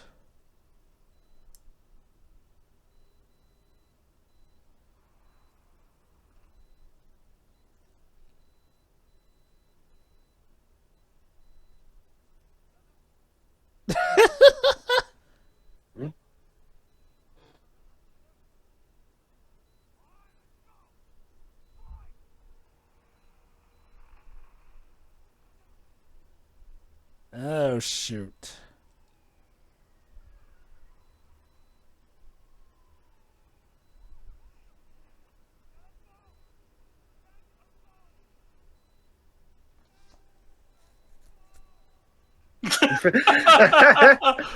Slow-mo get the phone. This guy Curse just you! this guy just cannot Can't catch catch a a break. break. Phone's been wrecked.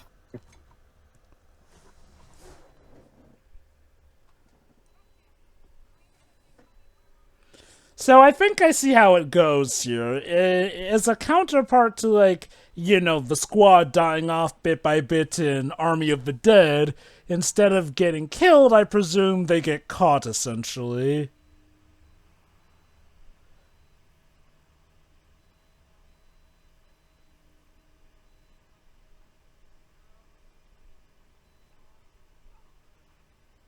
Ow.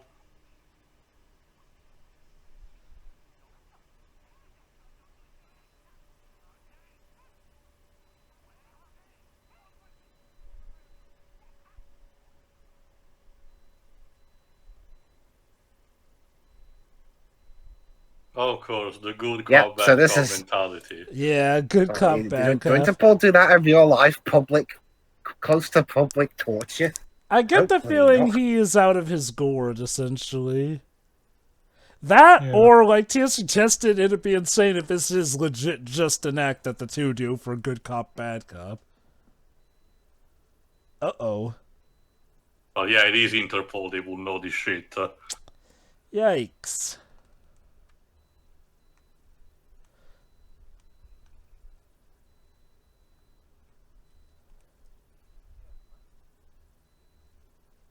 Yeah.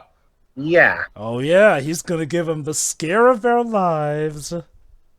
What's left of them.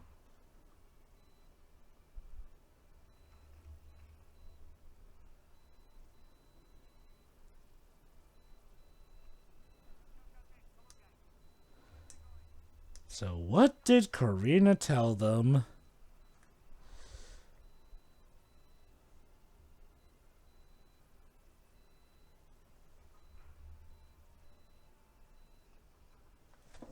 Okay, only one.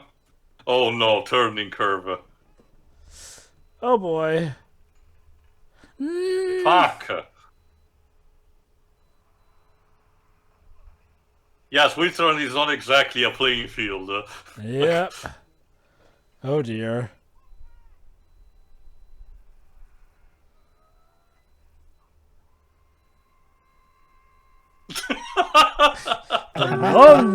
The lungs on that man.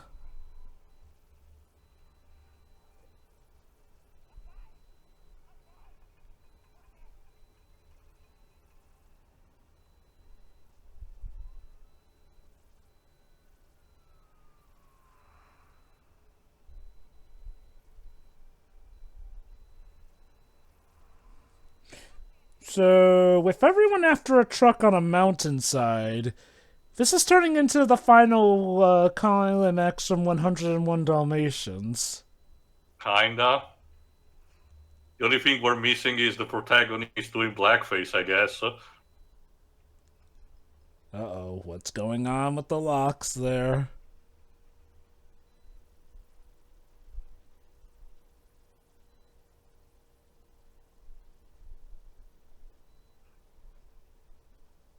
Okay.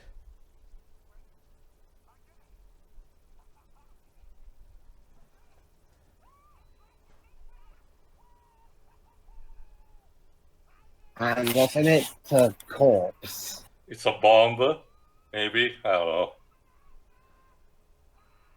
Well, to be fair, yeah, we did mention... Oh, no, it's not the same safe where the creator locked himself in, so no.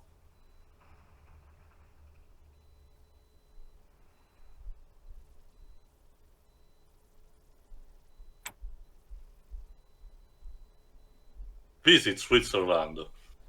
Ah, look at that gorgeous sunset. Or sunrise.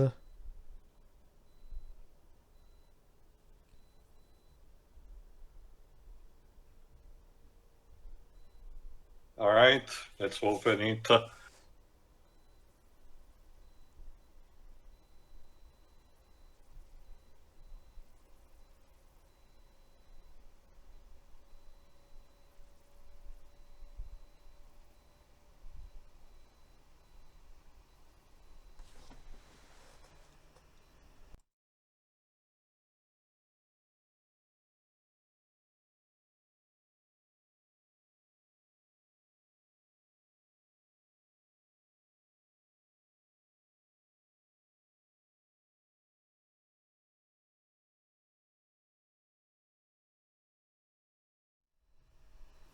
Do you now?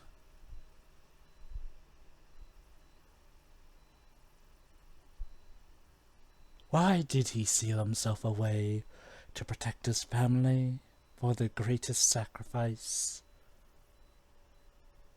It would have been the plot twist if it says that he actually just did it by accident. That would be hilarious. Yeah. Let me check who played the Wagner creator. Let me see. Imagine if that was Zack Snyder himself playing him. No, it's not.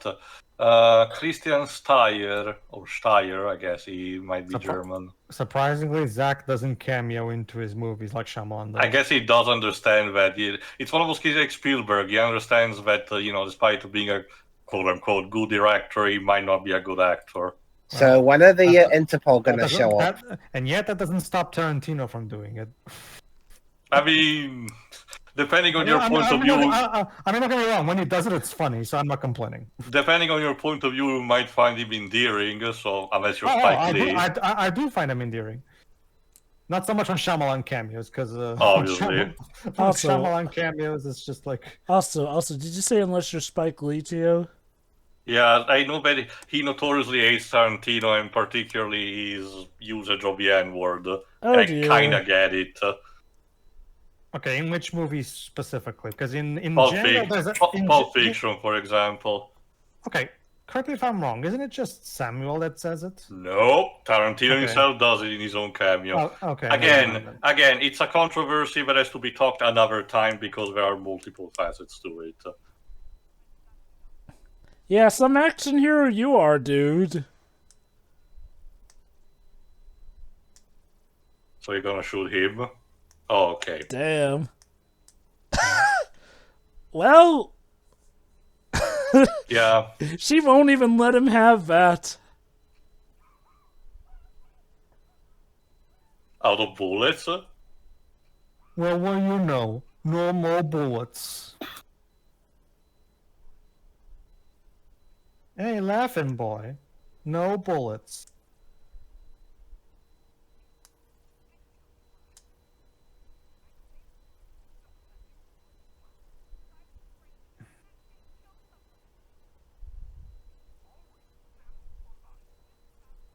Hey, we don't kill people. Let me guess, she shot him, but he still had the bullet. Okay then. Well, what matters is that you tried. An We were attempt trying to have was a moment here. an attempt was made. Yeah, an attempt was made, I guess.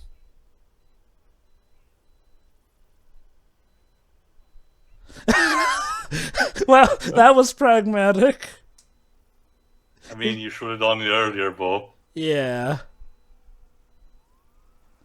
Yeah, it's Ah. also the Interpol matter are of almost there. Interpol. Yeah, Interpol and the Swiss police are almost there. It's never been more overdue. Why? Oh, is that a potential sequel hook?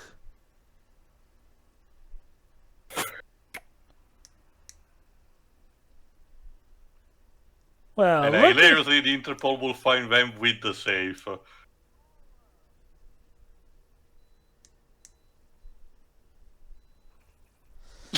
now he actually does know how to punch.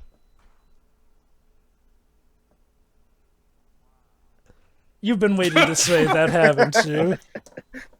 Jesus. Stella Christ. Quine.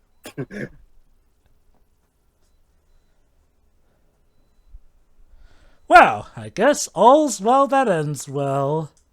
Is it though? Well, we're still missing the fourth safe. There's still and, 16 minutes left.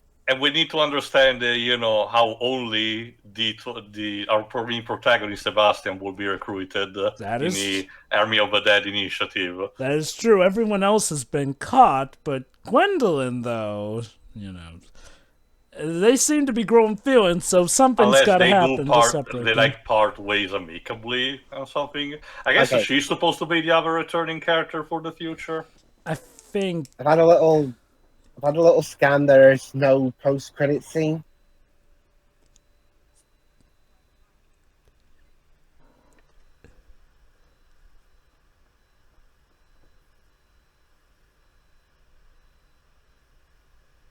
Yeah, I guess this is a better time to do it.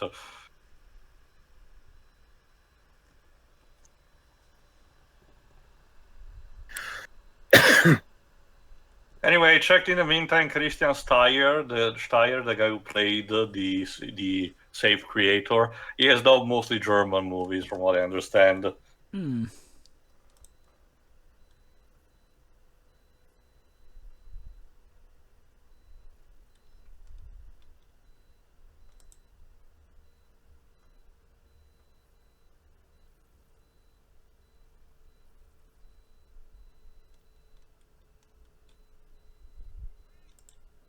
Oh, for fuck's sake. end of the line. I finally got you, fan.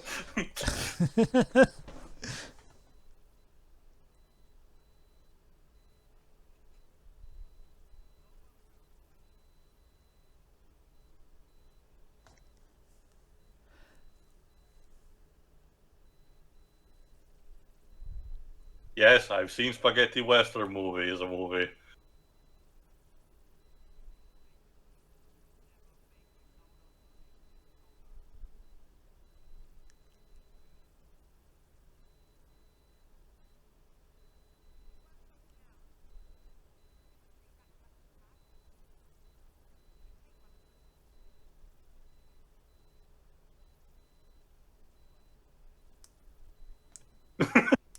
No amount of money can outweigh the pride and joy I will get out of taking you in. Here it is.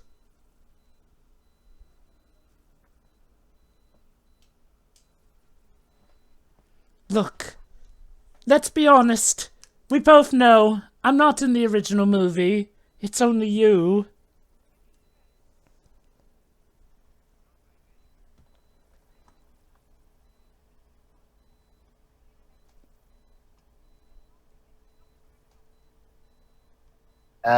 He's aided and abetted you, so yes, Yeah, he is a complicit. criminal. Yeah, like we are being complicit.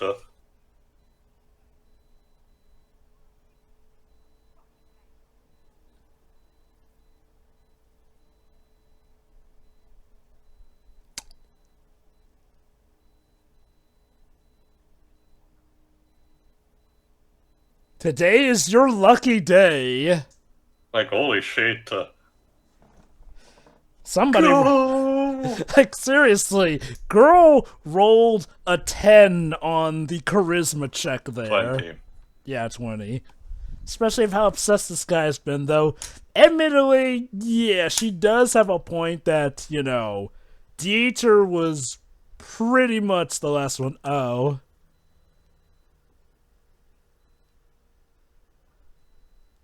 Ah, and that explains why he came along on that journey to Las Vegas.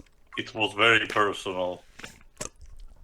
Well, that being said, like you said previously, Jova, like, after if he's supposedly to return and everything, like, what's gonna happen? Like, the stakes in this and Army of the Dead were very personal for him.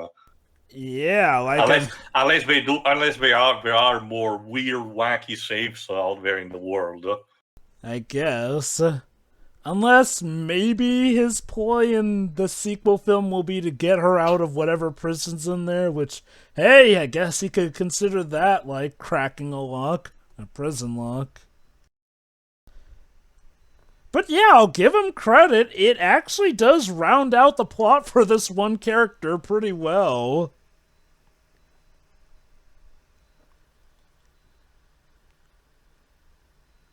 Which is actually an interesting parallel. Originally, he was meant to be the fall guy of the group, but ironically, he's the only one who escaped unincarcerated.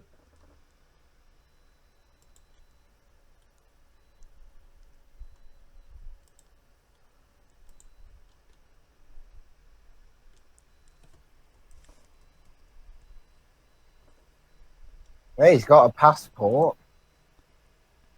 Oh, what's he? I'm guessing this is how he goes to America. Ah, right. Her passport. That's right. She originally wanted. Oh, she made one for him. And called him like he's a superhero, see. And that's how he ended up in Nevada. And being called Dieter Ludwig.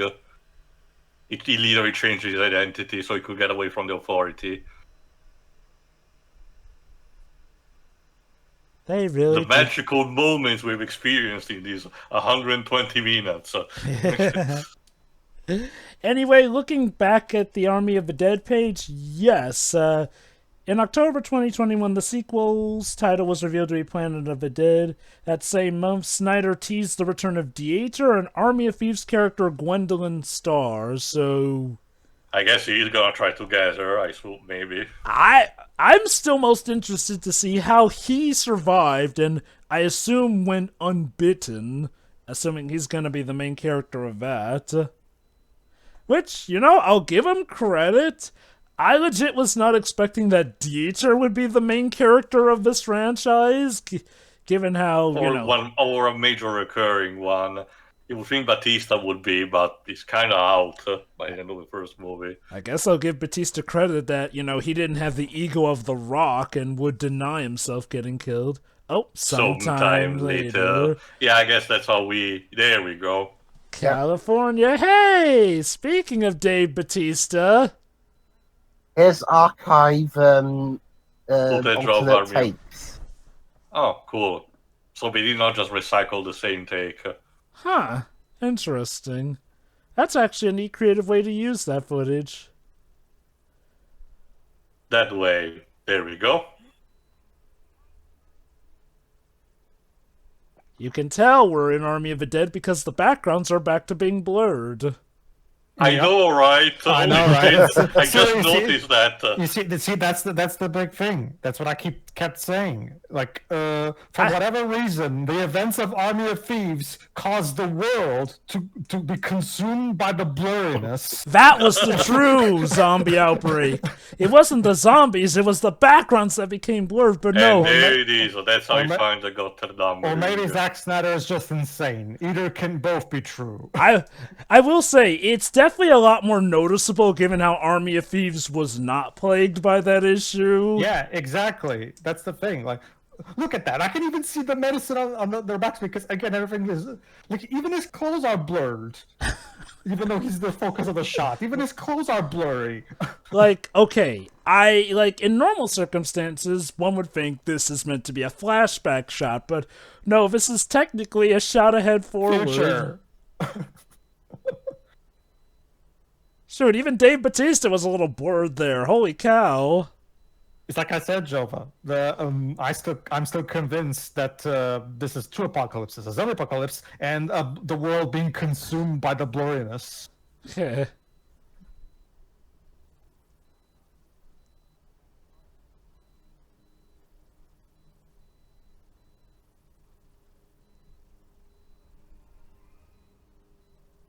And that Cool. was Army of Thieves. So, while there is no post-credit scene, Dieter will be invited to the Army of the Dead initiative, I guess.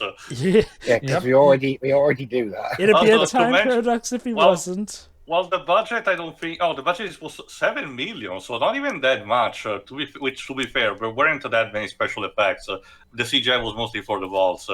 But believe it or not, the consensus is once again Rotten Tomatoes seems to be another case where the journalist and the audience are perfectly in sync. 69% on both. Which, Wow. sure, it's not super top, but it's still nice.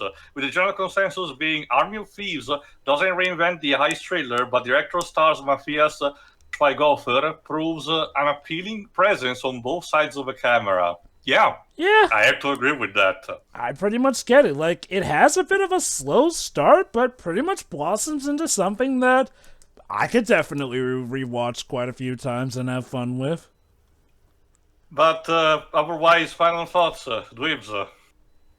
Well, it's very rare I see a spin-off prequel movie be better than the original movie, but it is.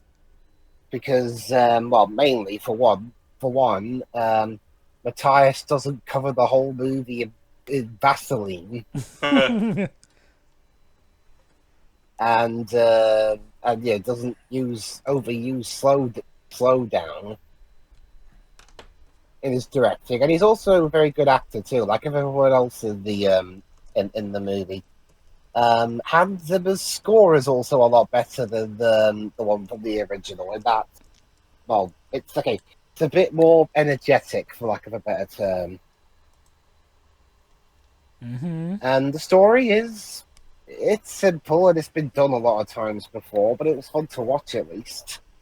And yeah, it was actually quite funny at times, especially with the constant fuck-ups of the Interpol guy.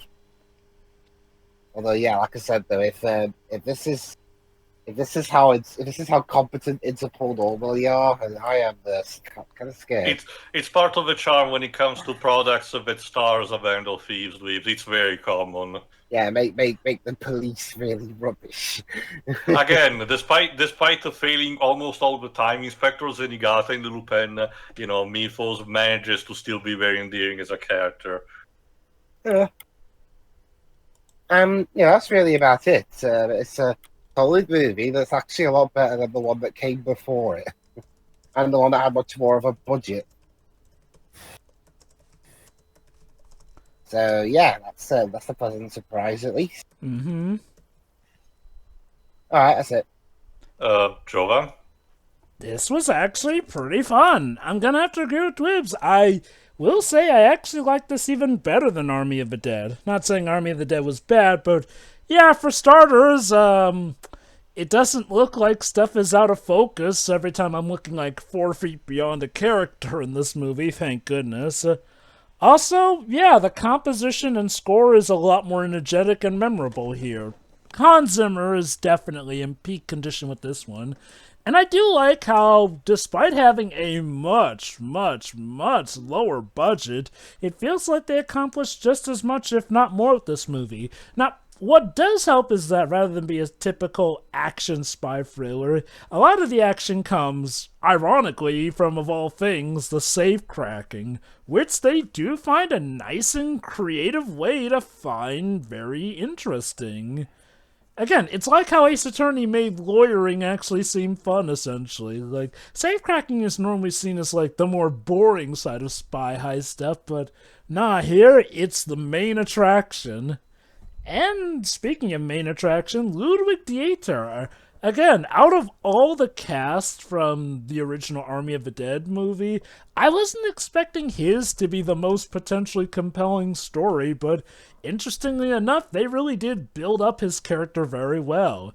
And what helps is that it slots in perfectly with Army of the Dead. His mannerisms, why it's the fact that it's the final safe that truly convinces him, as we do see what he had writing on it and what it meant to him and his love interest as well.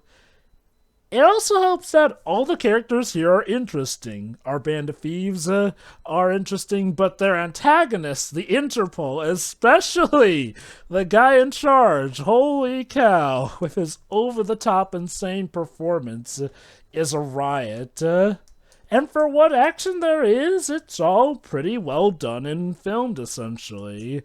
Like, I understand that Matthias may not have as much directing under his belt, but he did a pretty good job, I'd say, with this. Even if it does at some points border on being a bit of a vanity project, but what helps is that it's a vanity project that, you know, actually worked instead of falling flat on its face. But yeah, it's a great prequel. I'd say the good sign of a prequel is something that actually gets me pumped to, well, what's the quote-unquote sequel, aka the original, or, I guess also, based off of what they're hinting, the actual sequel to come later on. It's funny, because apparently Deborah Snyder described this movie as Italian Job if it had zombies in it. And yeah, I get it. Like, zombies aren't the main focus, but they do have something of a driving force, which again, does also help out with Ludwig Dieter's character, and it's arguably the catalyst for why this band of thieves is deciding to use the point where the world's governments would be the most distracted from protecting funds, because yeah, protecting the people from zombies kind of takes priority. Which is, of course, why the Interpol agents actually assigned to dealing with, you know, regular threats like this dual operation are, absolutely insane and rigged for it. At least the guy in charge. But yeah, overall, it's a nice, insane, fun romp, and one that I can definitely recommend, whether or not you're a Snyder fan. I'm not sure if we can completely count this as a Snyder film, but it's definitely one of the ones of the Snyder Marathon that I think is actually maybe not the best, but definitely one of the ones I had the most fun with. Good stuff. Pedro. Yeah, this was fun. The characters are enjoyable, and like I said, I'm glad for the fact that I can actually, you know, watch the movie clearly, you know, instead of everything being consumed by the blurriness. The point is, this movie is definitely much better than Army of the Dead, just because it's more fun. The characters are overall more entertaining. And Hans Zimmer's music is pretty good. Much better than Tom Holkenborg's music. There is it's so noticeable when you go from Tom Holkenborg to Hans Zimmer. I mean, it's just like... Again, it honestly surprises me that Hans Zimmer was actually on the cheaper of the two films. Mm-hmm. Hans Zimmer's gotten to a point, I think, where I guess he's just, you know, doing everything, because he does so many movies all at the same time in every year. Mm-hmm. So, yeah. It was pretty enjoyable, actually. You can tell that this is something that had less involvement from him. And I think it's for the better. Especially because I don't really see Zack Snyder doing a heist movie all that great. I will say, one thing to remember, Zack was one of the writers. Wikipedia even does mention that it's based on characters by Zack Snyder. Oh yeah, of course. But yeah, it's pretty enjoyable for what it is overall. But that's it. We're done with the better stuff. Now it's time for the downfall. But close it out first. All right. First of all, I did forget which was the movie with Nicolas Cage that Brad was inspired by, but then I checked out, and yeah, it's Con Air, released in 1987. If you haven't seen it, it's cheesy, probably also very so good kind of way, but objectively still not very good. And it's a Disney movie, by the way, because of Touchstone being attached to it. No, honestly, I kind of have to agree with Dweebs. This is more enjoyable than the actual Army of the Dead movie, and even so, like I said, I did not find that one particularly bad. Blurriness, puzzlement aside. This one is definitely, energetic, high octane, thanks also to the score. The presentation also helps, all these gizmos moving, the characters not being completely stupid, unless there's a specific point to them, like, say, Brad, for example, Part of me kind of feels sorry a bit that Rolf gets still arrested in the end, but to be fair, he did defect the team with Brad to begin with, so it is a bit of a comeuppance for him. He does try to change back, but it's like too little too late. Too late. I hope that Corina will be fine. Maybe we'll have to see. But no, again, it also helps the subversion because a lot of these movies definitely have the whole, let's do the briefing, and then when we do the plan, everything goes wrong for one and the other, which is, understandable, but a lot of times it can be frustrating. So seeing a movie where that, most of the time the improvisation and the pre-planning actually works out for the most part in the end, that's very satisfying, at least to me. Also, of course, the character of Delacroix being this, arch nemesis, Interpol agent with this grudge, it's also very enjoyable on that front.